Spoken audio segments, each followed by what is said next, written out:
Doctor Kabbinale ವಸಂತ ಭಾರದ್ವಾಜ್ ಅಂತ. ಶ್ರೀಲ ಪ್ರಭುಪಾದ ಚರಿತಾಮೃತಂ ಎನ್ನುವಂತಹ ISKCON ಸಂಸ್ಥಾಪಕರ ಕುರಿತಾದಂತಹ ಮಹಾಕಾವ್ಯವನ್ನ ರಚನೆ ಮಾಡಿದ್ದೇನೆ. ಇದು 15,000ಕ್ಕಿಂತಲೂ ಹೆಚ್ಚು ಸಾಲುಗಳಿರುವ ಗೀತಮಾಲಾ ಎನ್ನುವಂತಹ ಸೃಜನಶೀಲ ಛಂದೋಬಂಧದಲ್ಲಿ ನಿರ್ಮಾಣಗೊಂಡಂತಹ ಕನ್ನಡ ಮಹಾಕಾವ್ಯ. ಶ್ರೀಲ ಪ್ರಭುಪಾದರು ಕೃಷ್ಣ ಪ್ರಜ್ಞೆಯನ್ನು ಜಗತ್ತಿನಾದ್ಯಂತ ವಿಸ್ತರಿಸಿದಂತಹ ಮಹಾನುಭಾವ. ಕೃಷ್ಣಂ ಒಂದೇ ಜಗದ್ಗುರುಂ ಅಂತ ನಾವು ಹೇಳ್ತೇವೆ, ಆದರೆ ಆ ಕೃಷ್ಣನನ್ನ ಜಗದ್ಗುರುವಾಗಿ ಪರಿಗಣಿಸುವುದಕ್ಕೆ ಅಗತ್ಯವಾಗಿ ದೇಶ ವಿದೇಶಗಳಲ್ಲಿ ಕೃಷ್ಣ ಆಂದೋಲನವನ್ನ ಸೃಷ್ಟಿ ಮಾಡಿದವರು ಪ್ರಭುಪಾದರು. ಅವರಿಂದಾಗಿ ಇಡೀ ಜಗತ್ತಿನಲ್ಲಿ ಕೃಷ್ಣನ ಲೀಲಾಮೃತ ಜನರಿಗೆ ಅರ್ಥ ಆಯಿತು. ಕೃಷ್ಣ ಭಕ್ತಿಯಿಂದ ಜನ ಪುಳಕಿತ ಗಾತ್ರರಾದರು. ಬಹಳ ಮುಖ್ಯ ಅಂತಂದ್ರೆ ಅನಾಗರಿಕರಾಗಿದ್ದಂತಹ ಜನ, ಅಸಂಸ್ಕೃತರಾಗಿದ್ದಂತಹ ಜನ, ಕಷ್ಟಕೋಟಲೆಯಿಂದ ನೋಯುತ್ತಿದ್ದಂತಹ ಜನ ಕೃಷ್ಣ ಭಕ್ತಿಯ ಮೂಲಕವಾಗಿ ಒಂದು ಸುಸಂಸ್ಕೃತ ಜೀವನ ಪದ್ಧತಿಗೆ ಮರಳಿದರು, ಪರಿವರ್ತನೆಗೊಂಡರು ಎನ್ನುವುದು ಬಹಳ ಮುಖ್ಯವಾದಂತಹ ಸಂಗತಿ. ಇನ್ನೊಂದು ನಾವು ಆಧುನಿಕ ಯುಗದಲ್ಲಿ ಯೋಚನೆ ಮಾಡಬೇಕಾದಂತಹ,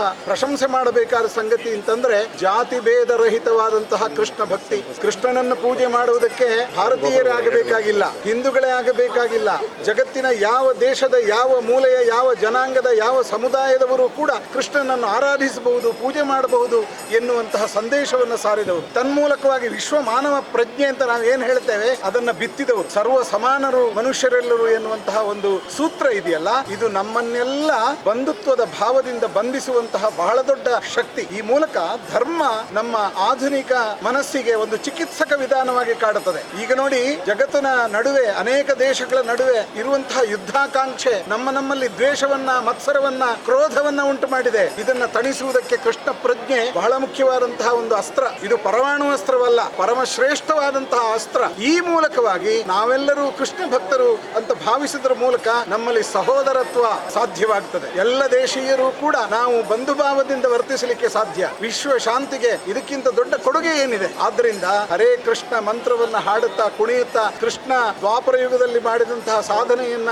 ಮನಸ್ಸಿಗೆ ತಂದುಕೊಂಡು ನಾವೆಲ್ಲರ ಅಣ್ಣ ತಮ್ಮಂದಿರ ಹಾಗೆ, ಅಕ್ಕ ತಂಗಿಯರ ಹಾಗೆ ಬದುಕಬೇಕು ಎನ್ನುವಂತಹ ಪ್ರೀತಿಯ ಸಂದೇಶವನ್ನ ಪ್ರಭುಪಾದರು ಸಾರಿದ್ರು ಈ ಜಗತ್ತಿನಲ್ಲಿ. ಇವರು ಯಾವುದೋ ಪುರಾಣ ಕಾಲದವರಲ್ಲ. ಮೊನ್ನೆಯವರೆಗೂ ಕೂಡ ನಮ್ಮ ಕಣ್ಣೆದುರುಗಡೆ ಇದ್ದು ಇದೇ ದೇಶದಲ್ಲಿ ಹುಟ್ಟಿ ಅಮೆರಿಕ, ಲಂಡನ್, ಆಸ್ಟ್ರೇಲಿಯಾ, ಜರ್ಮನಿ ಮುಂತಾದ ಬಹುದೇಶಗಳಿಗೆ ಸಂಚಾರ ಮಾಡಿ ಅಲ್ಲೆಲ್ಲ ಇರುವಂತಹ ಜನರ ನೋವನ್ನ ಕಳೆದು ಅವರಿಗೆ ಶಾಂತಿಯ ಸಂದೇಶವನ್ನು ಕೊಟ್ಟಂತಹ ಮಹಾನುಭಾವರು. ಇಂತಹ ಒಬ್ಬ ಬಹಳ ದೊಡ್ಡ ಸಂತನನ್ನ, ವಿಶ್ವ ಗುರುವನ್ನ ಈ ಮಹಾಕಾವ್ಯದಲ್ಲಿ ಅವರು ಎಲ್ಲಿ ಹುಟ್ಟಿದ್ರು, ಹೇಗೆ ವಿಶ್ವ ಸಂಚಾರ ಮಾಡಿದ್ರು, ಅವರು ಯಾವ ಸಾಧನೆಯನ್ನು ಮಾಡಿದ್ರು, ಅವರ ವಿಶೇಷತೆ ಏನು ಎನ್ನುವಂತಹ ವಿಚಾರಗಳನ್ನ ಸರಳವಾದಂತಹ ಒಂದು ಭಾಷೆಯಲ್ಲಿ ಕಾವ್ಯಾನಂದದ ಲಹರಿಯ ಮೂಲಕ ವರ್ಣನೆ ಮಾಡಲಾಗಿದೆ. ಇದು ನಮ್ಮ ಮನೆಗಳಲ್ಲಿ ಕಾವ್ಯವಾಚನದ ಮೂಲಕ ಜನರಿಗೆ ಕಥೆ ಮಾತ್ರ ಅಲ್ಲ, ಅದರ ಸಂದೇಶ ಅರ್ಥ ಆಗಬೇಕು. ಕಾವ್ಯವನ್ನು ಆನಂದಿಸುವುದರ ಜೊತೆಗೆ ಕೃಷ್ಣ ಪ್ರಜ್ಞೆಯ ಅಧ್ಯಾತ್ಮ ಅನುಭೂತಿಯನ್ನು ಕೂಡ ನಮ್ಮ ಜನ ಪಡೆಯುವ ಹಾಗಾಗಬೇಕು. ಆಗ ಜಗತ್ತಿನಲ್ಲಿ ಸಾಮರಸ್ಯ, ಸೌಹಾರ್ದ ಸಾಧ್ಯವಾಗುತ್ತದೆ.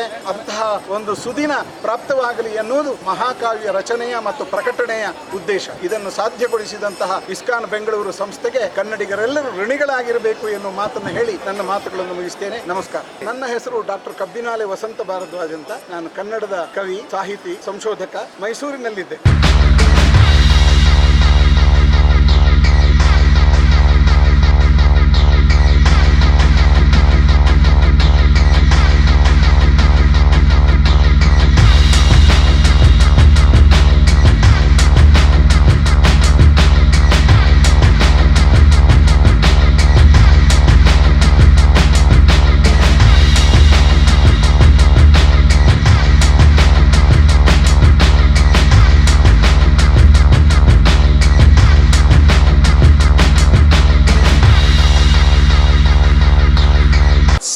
ಸಲ್ಲಿಸಿರುವ ಮಹನೀಯರು, ಆಧ್ಯಾತ್ಮಿಕ ನಾಯಕರು, ವಿದ್ವಾಂಸರು ಮತ್ತು ಸಾಂಸ್ಕೃತಿಕ ಕ್ಷೇತ್ರದ ಗಣ್ಯರು ಉಪಸ್ಥಿತರಿದ್ದಾರೆ. ಮೊದಲನೇದಾಗಿ ಜಾಗತಿಕ ಹರೇ ಕೃಷ್ಣ ಚಳವಳಿಯ ಅಧ್ಯಕ್ಷರಾದ ಶ್ರೀಲಾ ಪ್ರಭುಪಾದರ ದಿವ್ಯ ಸಂದೇಶವನ್ನು ವಿಶ್ವಾದ್ಯಂತ ಹರಡುವಲ್ಲಿ ಅನನ್ಯ ಸೇವೆ ಸಲ್ಲಿಸಿರುವ, ದೂರದೃಷ್ಟಿಯ ನಾಯಕತ್ವದ ಮೂಲಕ ಲಕ್ಷಾಂತರ ಜನರ ಬದುಕನ್ನು ಸ್ಪರ್ಶಿಸಿರುವ ಪೂಜ್ಯ ಶ್ರೀ ಮಧು ಪಂಡಿತ್ ಪ್ರಭುಗಳಿಗೆ ನಮ್ಮ ಹೃತ್ಪೂರ್ವಕ ಸ್ವಾಗತ ಮತ್ತು ಅಭಿನಂದನೆಗಳನ್ನು ಸಲ್ಲಿಸುತ್ತೇವೆ.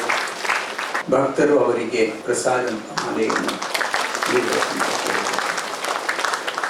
ಅದೇ ರೀತಿ ಜಾಗತಿಕ ಹರೇ ಕೃಷ್ಣ ಚಳವಳಿಯ ಉಪಾಧ್ಯಕ್ಷರಾದ ವೈದಿಕ ಜ್ಞಾನ ಪ್ರಸಾರ, ಆಧ್ಯಾತ್ಮಿಕ ಶಿಕ್ಷಣ ಮತ್ತು ಸಂಘಟನಾ ಕ್ಷೇತ್ರಗಳಲ್ಲಿ ವಿಶಿಷ್ಟ ಕೊಡುಗೆ ನೀಡುತ್ತಿರುವ ಪೂಜ್ಯ ಶ್ರೀ ಚಂಚಲಾಪತಿ ಪ್ರಭುಗಳು, ನಮ್ಮ ಪೂಜ್ಯ ಶ್ರೀ ಚಂಚಲಾಪತಿ ಪ್ರಭುಗಳಿಗೆ ನಮ್ಮ ಆತ್ಮೀಯ ಸ್ವಾಗತ ಕೊಡುತ್ತೇನೆ. ಭಕ್ತರು ಅವ್ರಿಗೂ ಸಹ ಪ್ರಸಾದವನ್ನು ಅರ್ಪಿಸಿ. ಇಂದು ನಮ್ಮೆಲ್ಲರ ವಿಶೇಷ ಭಾಗ್ಯ ಉಡುಪಿ ಶ್ರೀ ಅದಮಾರು ಮಠದ ಪೀಠಾಧಿಪತಿಗಳಾದ ಪರಮ ಪೂಜ್ಯ ಶ್ರೀ ಶ್ರೀ ಈಶಪ್ರಿಯ ತೀರ್ಥ ಶ್ರೀಪಾದಂಗಳವರು ತಮ್ಮ ದಿವ್ಯ ಸಾನ್ನಿಧ್ಯ ನೀಡಿದ್ದಾರೆ. ಶ್ರೀ ಮಧ್ವಾಚಾರ್ಯರ ಮಹಾನ್ ಪರಂಪರೆಯನ್ನು ಪ್ರತಿನಿಧಿಸುವ ಸ್ವಾಮೀಜಿಯವರು ಭಕ್ತಿ, ಜ್ಞಾನ ಮತ್ತು ಸೇವೆಯ ಆದರ್ಶ ಮೂರ್ತಿಯಾಗಿದ್ದಾರೆ. ಅವರಿಗೆ ನಮ್ಮ ಸಾಷ್ಟಾಂಗ ಪ್ರಣಾಮಗಳೊಂದಿಗೆ ಹೃತ್ಪೂರ್ವಕ ಸ್ವಾಗತವನ್ನು ಸಲ್ಲಿಸುತ್ತೇವೆ. ಭಕ್ತರು ಅವರಿಗೆ ಪ್ರಸಾದವನ್ನು ಅರ್ಪಿಸಬೇಕು ಅಂತ ಕೋರುತ್ತೇನೆ.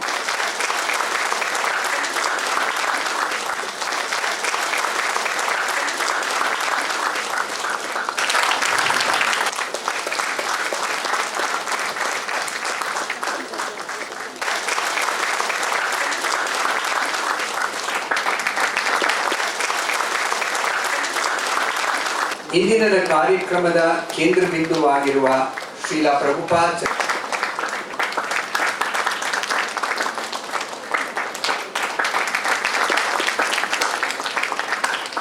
ಭಕ್ತರಿಗೆ ಹಾಗೂ ಶುಭಾಕಾಂಕ್ಷಿಗಳಿಗೆ ನಮ್ಮ ಹೃತ್ಪೂರ್ವಕ ಸ್ವಾಗತವನ್ನು. ಅದು ಭಕ್ತಿ, ಸಾಹಿತ್ಯ, ಇತಿಹಾಸ, ಪ್ರಸಾದ ಆಧ್ಯಾತ್ಮಿಕತೆಯ ಸುಂದರ ಸಂಗಮವಾಗಿದೆ.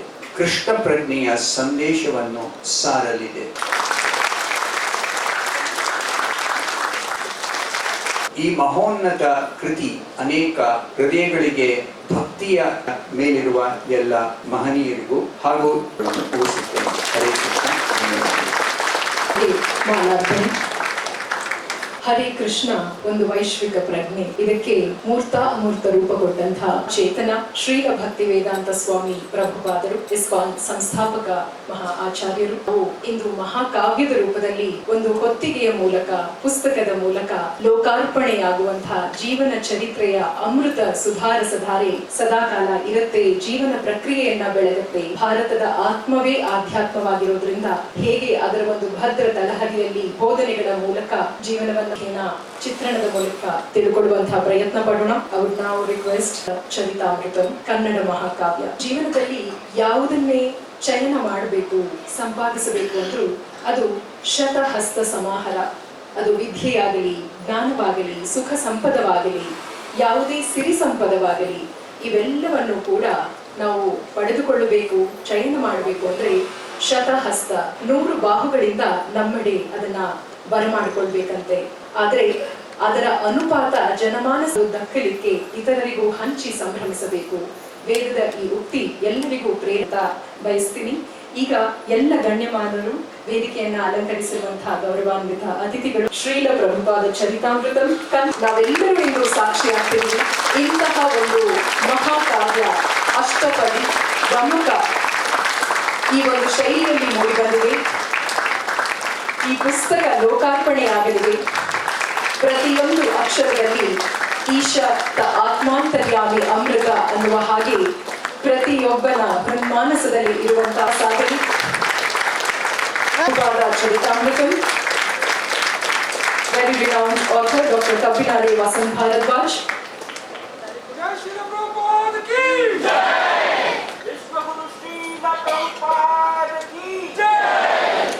It's such a momentous occasion. Thank you so much. ಈಗ ನಮ್ಮೆಲ್ಲರನ್ನ ಉದ್ದೇಶಿಸಿ ಈ ಮಹಾಕಾವ್ಯದ ಕರ್ತೃ ಡಾಕ್ಟರ್ ಕಬ್ಬಿನಾಲೆ ವಸಂತ್ ಭಾರದ್ವಾಜ್ ಅವರು ಮಾತನಾಡಬೇಕು. ಪ್ರಸಿದ್ಧ ಕನ್ನಡ ವಿದ್ವಾಂಸರು, ಯಕ್ಷಗಾನ ಕವಿಗಳ ಕಾದಂಬರಿ, ಅನುವಾದ, ಸಂಶೋಧನೆ, ವಿಮರ್ಶೆ ಮತ್ತು ನಿಘಂಟು ಶಾಸ್ತ್ರ ಈ ರೀತಿ ಸಂಸ್ಥೆಗಳನ್ನು ನೀಡಿ ಬಹುಮುಖ ಸಾಹಿತಿಗಳಾಗಿ ಜನಮಾನಸಕ್ಕೆ ಚಿರಪರಿಚಿತರು. ಹರೇ ಕೃಷ್ಣ ಹರೇ ಕೃಷ್ಣ, ಕೃಷ್ಣ ಕೃಷ್ಣ ಹರೇ ಹರೇ, ಹರೇ ರಾಮ ರಾಮ ರಾಮ ಹರೇ ಹರೇ. ವೇದಿಕೆಯಲ್ಲಿ ಉಪಸ್ಥಿತರಿರುವಂತಹ ಪೂಜ್ಯ ಅದಮಾರು ಶ್ರೀಪಾದಂಗಳವರೇ, ಇಸ್ಕಾನ್ ಸಂಸ್ಥಾನದ ಅಧ್ಯಕ್ಷರಾದ ಶ್ರೀಯುತ ಮಧು ಪಂಡಿತ ದಾಸ್ ಅವರೇ, ಉಪಾಧ್ಯಕ್ಷರಾದಂತಹ ಶ್ರೀ ಚಂಚಲಾಪತಿ ದಾಸ್ ಅವರೇ, ಶ್ರೀ ಸ್ತೋಕ ಕೃಷ್ಣ ಸ್ವಾಮಿಯವರೇ, ಇಲ್ಲಿ ನೆರೆದಂತಹ ಕೃಷ್ಣ ಭಕ್ತರೇ, ಕೃಷ್ಣಂ ಒಂದೇ ಜಗದ್ಗುರುಂ ಎನ್ನುವಂತಹ ಮಾತು ಬಹಳ ಪ್ರಸಿದ್ಧವಾದದ್ದು. ಆದರೆ ಆ ಕೃಷ್ಣನನ್ನ, ಅವನ ಜಗದ್ಗುರುತ್ವವನ್ನ ಜಗತ್ತಿನ ಮೂಲೆ ಮೂಲೆಗಳಲ್ಲೂ ಕೂಡ ಪ್ರಚುರಪಡಿಸಿದಂತಹ ಮಹಾನುಭಾವ ಪ್ರಭುಪಾದ ಸ್ವಾಮೀಜಿಗಳು. ಅವರಲ್ಲದೆ ಹೋಗುತ್ತಿದ್ರೆ ಕೃಷ್ಣ ಜಗದ್ಗುರು ಎನ್ನುವುದಕ್ಕೆ ಆಧುನಿಕ ಯುಗದಲ್ಲಿ ಅರ್ಥವೇ ಇರುತ್ತಿರಲಿಲ್ಲವೋ ಏನು. ಅಂತಹ ಮಹತ್ ಸಾಧನೆಯನ್ನು ಮಾಡಿದ ಶ್ರೀಲ ಪ್ರಭುಪಾದರ ಚರಣಾರವಿಂದಕ್ಕೆ ನನ್ನ ಪ್ರಥಮ ಪ್ರಣಾಮಗಳು. ಈ ಮಹಾಕಾವ್ಯದ ರಚನೆಯ ಸಂಕಲ್ಪ ಉಡುಪಿಯ ಕೃಷ್ಣ ಸನ್ನಿಧಾನದಲ್ಲೇ ನಡೆಯಿತು. 2018 ಇಸವಿಯ ಹೊತ್ತು, 8 ವರ್ಷಗಳ ಹಿಂದೆ ಇಸ್ಕಾನ್ ಸಂಸ್ಥೆ ಅಲ್ಲಿ ಸಂಯೋಜನೆ ಮಾಡಿದಂತಹ ಚೈತನ್ಯ ಉತ್ಸವದಲ್ಲಿ ಅದರ ಬೀಜಾರೋಪಣೆಯಾಯಿತು. ಪ್ರೊಫೆಸರ್ ಮಲ್ಲೇಪುರಂ ವೆಂಕಟೇಶ್ ಅವರು ಶ್ರೀ ಮಧು ಪಂಡಿತ ದಾಸ್ ಅವರ ಹತ್ರ ಹಾಗೂ ಶ್ರೀ ಚಂಚಲಾಪತಿ ದಾಸ್ ಅವರ ಹತ್ತಿರ ಹೋಗಿ ನನ್ನನ್ನ ಪರಿಚಯಿಸಿ ಇಂತಹ ಒಂದು ಮಹಾಕಾವ್ಯ ರಚನೆಯ ಸುಮುಹೂರ್ತಕ್ಕೆ ಸಾಕ್ಷಿಯ. ಕಳೆದ ವರ್ಷ ಉಡುಪಿಯ ಕೃಷ್ಣ ಸನ್ನಿಧಾನದಲ್ಲಿ ಅದು ಕೃಷ್ಣಾರ್ಪಣೆ ಕೂಡ ಆಯಿತು. ಇದಕ್ಕಿಂತ ದೊಡ್ಡ ಭಾಗ್ಯ ಬೇರೇನು ಬೇಕು? ಮಹಾಕಾವ್ಯದ ವಸ್ತು ಶ್ರೀಲ ಪ್ರಭುಪಾದರ ಜೀವನ ಮತ್ತು ಸಾಧನೆ. ಆ ಕುರಿತಾಗಿ ಶ್ರೀಮಾನ್ ಸತ್ಸ್ವರೂಪಾನಂದ ದಾಸ್ ಅವರು 6 ಸಂಪುಟಗಳಲ್ಲಿ ಇಂಗ್ಲಿಷ್ ಭಾಷೆಯಲ್ಲಿ ರಚಿಸಿದಂತಹ ಮಹಾಕಥನವನ್ನು ಆಧರಿಸಿ ನಾನು ಈ ಕಾವ್ಯವನ್ನು ಬರೆದೆ. ನಾನು ಅಮೆರಿಕ ನೋಡ್ಲಿಲ್ಲ, ಸ್ಯಾನ್ ಫ್ರಾನ್ಸಿಸ್ಕೋ ನನಗೆ ಗೊತ್ತಿಲ್ಲ, ಜಗತ್ತಿನ ಬೇರೆ ಬೇರೆ ದೇಶಗಳ ಸೌಂದರ್ಯವನ್ನು ನಾನು ಕಂಡಿಲ್ಲ. ಯಾಕೆ ಭಾರತದ ಕಲ್ಕತ್ತಾ ನಗರವನ್ನೋ, ಮಾಯಾಪುರಿಯನ್ನೋ, ನವವೃಂದಾವನವನ್ನೋ, ಪುರಿಯನ್ನೋ ನಾನು ನೋಡಲಿಲ್ಲ. ಆದ್ರೆ ಅವುಗಳನ್ನೆಲ್ಲ ನೋಡಿದ ಹಾಗೆ ಕಲ್ಪನಾ ವಿಹಾರದಿಂದ ಪ್ರಭುಪಾದರಲ್ಲೆಲ್ಲ ಸಂದರ್ಶಿಸಿದ ಕಥನವನ್ನ ಕಾವ್ಯವಾಗಿಸುತ್ತಾ ಹೋದೆ. ಇದಕ್ಕೆ ಆರಿಸಿಕೊಂಡಂತಹ ಛಂದೋಬಂಧ ನನ್ನ ಸೃಜನಶೀಲವಾದಂತಹ ಒಂದು ನಿರ್ಮಿತಿ. ಕನ್ನಡದಲ್ಲಿ ನೂರಾರು ಛಂದೋಬಂಧಗಳು ಕಳೆದ ಶತಮಾನಗಳ ದೀರ್ಘ ಇತಿಹಾಸದಲ್ಲಿ ಕಂಡು ಬರುತ್ತವೆ. ಕುವೆಂಪು ಅದನ್ನು ಮಹಾಛಂದಸ್ಸು ಎನ್ನುವ ರೂಪದಲ್ಲಿ ಪರಿವರ್ತಿಸಿಕೊಂಡರು.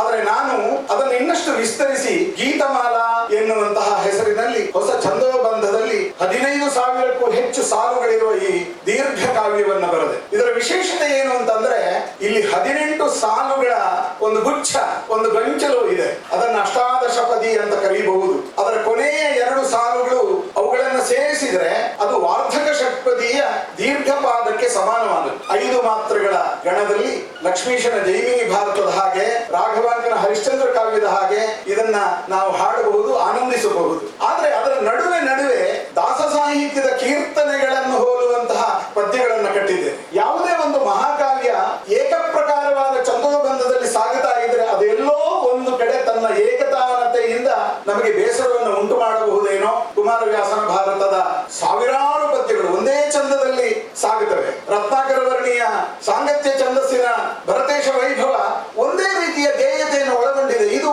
ಎಲ್ಲೋ ಒಂದು ಕಡೆ ಏಕತಾನತೆ ಅನಿಸುವುದಿಲ್ಲವೇ ಎನ್ನುವ ಸಂದೇಹದಿಂದ ನಾನು ಈ ಅಷ್ಟಾದಶಪದಿಯ ನಡುವೆ ರಾಗತಾಳಬದ್ಧವಾದ ದಾಸ ಸಾಹಿತ್ಯಕ್ಕೆ ಹೋಲುವಂತಹ ಅನೇಕ ಕೀರ್ತನೆಗಳನ್ನು ಬರೆದೆ. ಹಾಡುವಾಗ ವೈವಿಧ್ಯವನ್ನು ನಾವು ಆಸ್ವಾದಿಸಬಹುದು ಎನ್ನುವ ಕಾರಣಕ್ಕಾಗಿ ಸ್ವಯಂ ಪ್ರಭುಪಾದರು ಕೂಡ ಬಂಗಾಳಿ ಭಾಷೆಯಲ್ಲಿ ಅನೇಕ ಕೀರ್ತನೆಗಳನ್ನು ಬರೆದವರು. ಆ ಹಿನ್ನೆಲೆಯಲ್ಲಿ ಈ ಕಾವ್ಯ ಕನ್ನಡದಲ್ಲಿ ಒಂದು ಹೊಸ ತರಂಗವನ್ನು ಉಂಟು ಮಾಡುತ್ತದೆ ಅಂತ ನಾನು ಭಾವಿಸ್ತೇನೆ. 18 ಸಾಲುಗಳು ಯಾಕೆ ನನಗೆ ಗೊತ್ತಿಲ್ಲ. ಉಡುಪಿಯ ಕೃಷ್ಣ ಸನ್ನಿಧಾನದಲ್ಲಿ ನನಗೆ ಆದಂತಹ ಪ್ರೇರಣೆ ಅದು. ವೇದವ್ಯಾಸರು 18ರ ಸಂಖ್ಯೆಯನ್ನು ತುಂಬಾ ಇಷ್ಟಪಟ್ಟವರು. ಆಧುನಿಕ ಯುಗದ ವೇದವ್ಯಾಸರು ಅಂತ ಕರೆಸಿಕೊಳ್ಳಲ್ಪಡುವ ಶ್ರೀಲ ಪ್ರಭುಪಾದರು ನನಗಂತಹ ಒಂದು ಪ್ರೇರಣೆಯನ್ನು ಕೊಟ್ಟಿರಬೇಕು. ಹಾಗಾಗಿ ಇದು ಮುಮ್ಮಡಿ ಷಟ್ಪದಿ. ರಾಘವಾಂಕನನ್ನು ಷಟ್ಪದಿ ಪ್ರತಿಷ್ಠಾಪನಾಚಾರ್ಯ ಅಂತ ಕನ್ನಡ ಕಾವ್ಯೇತಿಹಾಸ ಗುರುತಿಸುತ್ತದೆ. ಆದರೆ ಇದು ಷಟ್ಪದಿ ಅಲ್ಲ, ಅದರ 3 ಪಟ್ಟು ಮಿಗಿಲಾದಂತಹ ಮುಮ್ಮಡಿ ಷಟ್ಪದಿಯ 18 ಸಾಲುಗಳ ಬಂಧ ಇದೆ. ಇದರಲ್ಲಿ ಅನೇಕ ಪಾತ್ರಗಳು, ಸುಮಾರು 134 ಪಾತ್ರಗಳು ಈ ಕಾವ್ಯದಲ್ಲಿ ಬರುತ್ತವೆ. ಶ್ರೀಲ ಪ್ರಭುಪಾದರು, ಅವರ ಗುರುಗಳು ಶ್ರೀ ಚೈತನ್ಯ ಮಹಾಪ್ರಭುಗಳು, ರಾಜಕೀಯ ನೇತಾರರು, ಇಂದಿರಾ ಗಾಂಧಿಯವರು ಇರಬಹುದು, ಲ್ಯಾರಿ ಬಾಗರ್ಟ್ ಎನ್ನುವಂತಹ ವಿಶ್ವಸಂಸ್ಥೆಯ ಅಧ್ಯಕ್ಷ ಇರಬಹುದು, ಸುಮತಿ ಮೊರಾರ್ಜಿ ಅಂತಹ ಪ್ರಭುಪಾದರನ್ನ ಸಿಂಧಿಯಾ ಹಡಗಿನ ಮೂಲಕ ಉಚಿತವಾಗಿ ಅಮೆರಿಕಕ್ಕೆ ಪ್ರಯಾಣ ಮಾಡುವ ಸೌಲಭ್ಯವನ್ನು ಒದಗಿಸಿದವರು ಸುಮತಿ ಮೊರಾರ್ಜಿ ಅವರಿರಬಹುದು, ಗೋರಖ್ಪುರದ ಗೀತಾ ಪ್ರೆಸ್ಸಿನ ಮಾಲಕರಾದಂತಹ ಹನುಮಾನ್ ಪ್ರಸಾದ್ ಗೋದ್ದಾರ್ ಅವರು ಇರಬಹುದು, ಜಗದ್ವಿಖ್ಯಾತ ಇತಿಹಾಸ ತಜ್ಞನಾದ ಅರ್ನಾಲ್ಡ್ ಟಾಯ್ನ್ಬಿ ಇರಬಹುದು. ಇಂತಹ ಅನೇಕ ಮಹಾತ್ಮರ ಪಾತ್ರಗಳು ಇಲ್ಲಿ ರಂಗ ಪ್ರವೇಶ ಮಾಡುತ್ತವೆ, ಪರಸ್ಪರ ಸಂವಾದಗಳನ್ನು ನಡೆಸ್ತವೆ. ಅವರೊಂದಿಗೆ ಪ್ರಭುಪಾದರು ಬೆರೆತಂತಹ ತನ್ನ ಜೀವನ ದೃಷ್ಟಿಕೋನವನ್ನ ಅವರೊಂದಿಗೆ ಹಂಚಿಕೊಂಡಂತಹ ಸಂಗತಿಗಳು ಬರುತ್ತವೆ. ಭಗವದ್ಗೀತೆಯ ಅನೇಕ ಶ್ಲೋಕಾರ್ಥಗಳು, ಭಾಗವತದಲ್ಲಿರುವಂತಹ ಸಂಸ್ಕೃತದ ಶ್ಲೋಕಗಳು, ಬಂಗಾಳಿ ಭಾಷೆಯಲ್ಲಿರುವಂತಹ ಚರಿತಾಮೃತದ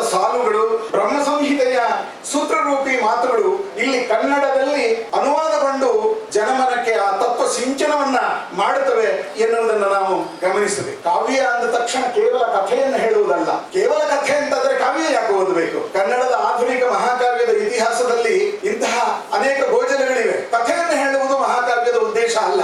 ರಾಮಾಯಣ ನಮ್ಗೆ ಗೊತ್ತಿಲ್ವೇ? ಮಹಾಭಾರತ ನಮ್ಗೆ ಗೊತ್ತಿಲ್ವೇ? ಆದ್ರೆ ಮಹಾಕಾವ್ಯ ಒಂದು ಜೀವನ ಮೌಲ್ಯವನ್ನು ವಿಶಿಷ್ಟವಾಗಿ ಪರಿಚಯಿಸಿ ಅಧ್ಯಾತ್ಮದ ಒಂದು ದರ್ಶನ ಸುಖವನ್ನ ಓದುಗನಿಗೆ ಕೊಡಬೇಕು, ರಸಿಕನಿಗೆ ನೀಡಬೇಕು. ಅದು ಮಹಾಕಾವ್ಯದ ಮುಖ್ಯ ಉದ್ದೇಶ ಅಂತ ನಾನು ಭಾವಿಸ್ತೇನೆ. ಅದನ್ನು ಸಾಧಿಸುವುದಕ್ಕೆ ಶಬ್ದಾಲಂಕಾರ ಮತ್ತು ಅರ್ಥಾಲಂಕಾರ ಎನ್ನುವ ಎರಡು ಮುಖ್ಯ ದಾರಿಗಳಿವೆ. ಶಬ್ದಾಲಂಕಾರ ಅಂತಂದ್ರೆ ಶಬ್ದದ ಮೂಲಕ, ತನ್ನ ನಾದ ಗುಣದ ಮೂಲಕ ಓದುಗನನ್ನ ತಲುಪುವುದು. ಯಾವುದೇ ಭಾಷೆ ಇರಬಹುದು, ಒಂದು ಕಾವ್ಯ ತನ್ನ ನಾದಮಯತೆಯಿಂದ ಸುಖವನ್ನ ತಂದೊಡ್ಡಬಲ್ಲದು. ಸಂಸ್ಕೃತವನ್ನು ತಿಳಿಯದೇ ಇದ್ದವರು ಕೂಡ ಸುಪ್ರಭಾತದ ಲಯ ವಿತಂಗಿತತೆಯನ್ನ ಅನುಭವಿಸುವುದಿಲ್ವೇ? ಅದರ ಗುಣ, ನಾದ ಗುಣ ಶಬ್ದದಲ್ಲಿ ಸೃಷ್ಟಿಯಾಗುವಂತಹದ್ದು. ಅದರ ಅರ್ಥಾಲಂಕಾರ, ಉಪಮಾ ರೂಪಕಾದಿ ಅರ್ಥಾಲಂಕಾರಗಳ ಮೂಲಕ ಇಂತಹ ವರ್ಣನೆ ಎನ್ನುವಂತಹ ಒಂದು ರಸಾನುಭೂತಿಯನ್ನ ರಸಿಕನ ಹೃದಯದ ಒಳಗೆ ಉಂಟು ಮಾಡಬೇಕು ಮಹಾಕಾವ್ಯ. ಅದರಲ್ಲಿ ನಾನು ಎಷ್ಟು ಸಫಲನಾಗಿದ್ದೇನೆ ಅನ್ನೋದು ಗೊತ್ತಿಲ್ಲ. ಅದನ್ನು ಕನ್ನಡ ರಸಿಕರು, ವಿಮರ್ಶಕರು ಗಮನಿಸಬೇಕು. ಆದ್ರೆ ಇದ್ರ ಮಧ್ಯ ಅನೇಕ ಚಿತ್ರಕವಿತೆಗಳನ್ನು ಹೊಸದಿದ್ದೇನೆ. ಉದಾಹರಣೆಗೆ ಕಾಗುಣಿತದ ರಚನೆಗಳು, ಕ ಕ ಕಿ ಕಿ ಕು ಕು ಕೃ, ಈ ಇಡೀ ಮಾಲೆಯೇ ಒಂದು ಪದ್ಯದಲ್ಲಿ ಬರುತ್ತದೆ. ಕಲ್ಮಶ ಕಾಮ ಕಿಲುಬು ಗಟ್ಟಿದೆ, ಕಲ್ಮಶ ಕಾಮ ಕಿಲುಬು ಗಟ್ಟಿದೆ, ಕೀವು ಕುಳಿತು ಕೂಡಾವಳಿಯ ನಡೆಸುತ್ತಿದೆ, ಕೃತಕರ್ಮ ಕೆಳೆಯ ಕೇಳುವರಾರು, ಕೈಕರಣೆ ಇಲ್ಲದಿರೆ ಕೊಡುವುದೈ ಕೋಟಲೆಯನಿದ ನಿವಾರಿಸಲು ಕೌಶಲ ಮುಂದೆ, ಇದ ನಿವಾರಿಸಲು ಕೌಶಲ ಮುಂದೆ, ಕಂಸಾರಿ ಕಸ್ತೂರಿ ತಿಲಕನಂ ಸಲೆ ಭಕ್ತಿಗಿಂದ ಪಾಡುವುದು. ಇಂತಹ ವ್ಯಂಜನಾವೃತ್ತಿಯ ನಾದ ಸುಖವನ್ನು ಕೂಡ ಇಲ್ಲಿ ಗಮನಿಸಬೇಕು. ಇಂತಹ ಅನೇಕ ರಚನೆಗಳಿವೆ. ತೆಲುಗಿನಲ್ಲಿ ಪ್ರಸಿದ್ಧವಾದ ವಡಿ ಅಥವಾ ವಡಿ ಎನ್ನುವಂತಹ ಅಕ್ಷರಗಳ ವಿಶೇಷತೆ. ಈಗ ಉದಾಹರಣೆಗೆ ತನುವೆಲ್ಲ ತಂಪಾಗಿ ತೀಡಿರ್ದ ತಂಬೆಲರು, ಒಂದೇ ಸಾಲಿನಲ್ಲಿ ಆ ತಕಾರದ ಅಕ್ಷರ ನಮ್ಮ ಮನಸ್ಸಿಗೆ ಯಾವುದೋ ಮುದವನ್ನ ನೀಡುತ್ತದೆ. ಮಗುವೇ ಮಮ್ಮನದೊಳಗೆ ಮಹದಾಸೆ ಹೊಂದಿರುವುದು, ಬೇಸಗೆಯ ಬೇಗೆಯಲ್ಲಿ ಬಸವಳಿದು ಬೆಂಡಾಗಿ ಅಪಕಾರ ನೋಡಿ. ಇಂತಹ ಅಕ್ಷರಗಳ ಸೌಂದರ್ಯ ಮನಸ್ಸಿಗೆ ಮೋದವನ್ನು ಉಂಟು ಮಾಡುತ್ತದೆ. ಲೌಕಿಕ ಪ್ರಪಂಚದಿಂದ ವಿನಿರ್ಮುಕ್ತರಾಗಿ ಆಧ್ಯಾತ್ಮಿಕವಾದ ಅಲೌಕಿಕ ಆನಂದವನ್ನು ಪಡೆಯಬೇಕಾದ್ರೆ ಇಂತಹ ಕಾವ್ಯ ಸುಖ ಅನಿವಾರ್ಯ. ಆ ಮೂಲಕವೇ ನಾವು ಕೃಷ್ಣಾನುಭೂತಿಯನ್ನ ಪಡೆಯಲಿಕ್ಕೆ ಸಾಧ್ಯ ಅಂತ ನಾನು ಭಾವಿಸ್ತೇನೆ. ಇಂತಹ ಸೌಂದರ್ಯಗಳನ್ನ, ಕಾವ್ಯ ಪ್ರಶಂಸೆಯನ್ನ ಕವಿಯೇ ಮಾಡಬಾರದು, ಅದು ಕವಿ ಪ್ರಶಂಸೆಯಾಗಿ ಮಾರ್ಪಡುತ್ತದೆ. ಆದ್ರಿಂದ ನಾನು ಅದರ ಬಗ್ಗೆ ಹೆಚ್ಚು ಹೇಳೋದಿಲ್ಲ, ಅದು ಕನ್ನಡ ರಸಿಕರಿಗೆ ಬಿಟ್ಟದ್ದು. ಈ ಕಾವ್ಯ ವಾಚನದ ಮೂಲಕ, ಗಮಕ ವಾಚನದ ಮೂಲಕ ಕನ್ನಡದ ಮನೆ ಮನಗಳನ್ನ ತಲುಪಬೇಕು. ಬರೀ ಕನ್ನಡ ಅಲ್ಲ, ವಿದೇಶದಲ್ಲಿರುವಂತಹ ಇಸ್ಕಾನ್ ಮಂದಿರಗಳ ಮೂಲೆ ಮೂಲೆಯಲ್ಲಿಯೂ ಕನ್ನಡಿಗರು ಇರ್ತಾರೆ. ಅವರು ಈ ಕಾವ್ಯವನ್ನ ಕೊಂಡು ಓದಬೇಕು, ಪಾರಾಯಣ ಮಾಡಬೇಕು. ಕಾವ್ಯ ಸುಖವನ್ನ ಅನುಭವಿಸುವುದರ ಮೂಲಕವಾಗಿ ಕೃಷ್ಣ ಪ್ರಜ್ಞೆಯ ಸುಖವನ್ನು ಕೂಡ ಅನುಭವಿಸುವ ಹಾಗಾಗಬೇಕು ಎನ್ನುವುದು ನನ್ನ ಅಪೇಕ್ಷೆ. ಜೊತೆಗೆ ಈ ಕಾವ್ಯದ ಕುರಿತಾದಂತಹ, ಇದರ ಅನೇಕ ಮುಖಗಳ ಕುರಿತಾದಂತಹ, ಆಯಾಮಗಳ ಕುರಿತಾದಂತಹ ವಿಮರ್ಶೆ, ವಿಶ್ಲೇಷಣೆಗಳು, ಚರ್ಚೆಗಳು, ವಿಚಾರಗೋಷ್ಠಿಗಳು ನಡೆದರೆ ಬರಡಾಗಿರುವಂತಹ ಕನ್ನಡ ಹೃದಯದ ಒಳಗಡೆ ಕಾವ್ಯ ಸುಖ, ಕೃಷ್ಣ ಪ್ರಜ್ಞೆ ಇದು ಸಾಧ್ಯವಾಗುತ್ತದೆ. ಮತ್ತೆ ಕಲಿಯುಗ ದ್ವಾಪರವಾಗುತ್ತದೆ, ಆಗಬೇಕು ಎನ್ನುವಂತಹ ನನ್ನ ಆಶಯದೊಂದಿಗೆ ಇಸ್ಕಾನ್ನ ಎಲ್ಲ ಮಹಾನುಭಾವರಿಗೆ ನನ್ನ ಕೃತಜ್ಞತೆಗಳನ್ನು ಅರ್ಪಿಸಿ ನನ್ನ ಎರಡು ಮಾತುಗಳನ್ನು ಮುಗಿಸ್ತೇನೆ. ನಮಸ್ಕಾರ. ಹರೇ ಕೃಷ್ಣ. ಭಕ್ತಿಯ ಒಂದು ಪ್ರಜ್ಞೆಯನ್ನು, ಅದು ಒಂದು ರೀತಿ ಭಾವನ ಒಂದು ಉದ್ಗಾರ, ಆ ರೀತಿಯಾದಂತಹ ಒಂದು ಜನಮಾನಸದಲ್ಲಿ ಪ್ರೀತಿ, ಭಕ್ತಿ, ಕೃಷ್ಣ ಪ್ರಜ್ಞೆ ಎಲ್ಲವೂ ವೈಶ್ವಿಕ ಪ್ರಜ್ಞೆಯಾಗಿ ತುಂಬಿ ನಿರಂತರವಾಗಿ ಹರಿಯಲಿ ಅಂತ ನಾವು ಕೂಡ ಆಶಿಸ್ತೀವಿ. ಈಗ ನಮ್ಮ ಪರಮ ಪೂಜ್ಯ ಶ್ರೀ ಈಶಪ್ರಿಯ ತೀರ್ಥ ಶ್ರೀಪಾದಂಗಳವರಿಂದ this is such a wonderful occasion, a joyous occasion. ಈಗ ಆಶೀರ್ವಚನದ ಸಮಯ. I would now request ಪರಮ ಪೂಜ್ಯ ಶ್ರೀ ಈಶಪ್ರಿಯ ತೀರ್ಥ ಶ್ರೀಪಾದಂಗಳವರು, ಪೀಠಾಧಿಪತಿಗಳು, ಅದಮೂರು ಮಠ, Udupi, to kindly give his whole speech, ಆಶೀರ್ವಚನಂ, and bless each one of us. Shri ಗುರುಭ್ಯೋ ನಮಃ. ಅಚ್ಯುತಾಯ ನಮಃ. ಅನಂತಾಯ ನಮಃ. ಗೋವಿಂದಾಯ ನಮಃ. ಶ್ರೀ ಕೃಷ್ಣಾಯ ನಮಃ. ಶ್ರೀ ಕೃಷ್ಣಾಯ ನಮಃ. ಶ್ರೀ ಕೃಷ್ಣಾಯ ನಮಃ. ಶ್ರೀ ಕೃಷ್ಣಾಯ ನಮಃ. ಶ್ರೀಕೃಷ್ಣಾಯ ನಮಃ. ಶ್ರೀಕೃಷ್ಣಾಯ ನಮಃ. ಶ್ರೀಕೃಷ್ಣಾಯ ನಮಃ. ಶ್ರೀಕೃಷ್ಣಾಯ ನಮಃ.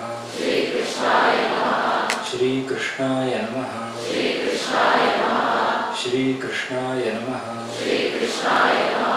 ಶ್ರೀಕೃಷ್ಣಾಯ ನಮಃ.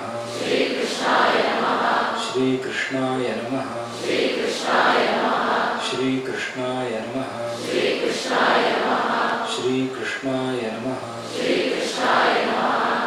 ಹರೇ ರಾಮ ರಾಮ ರಾಮ ಹರೇ ಹರೇ.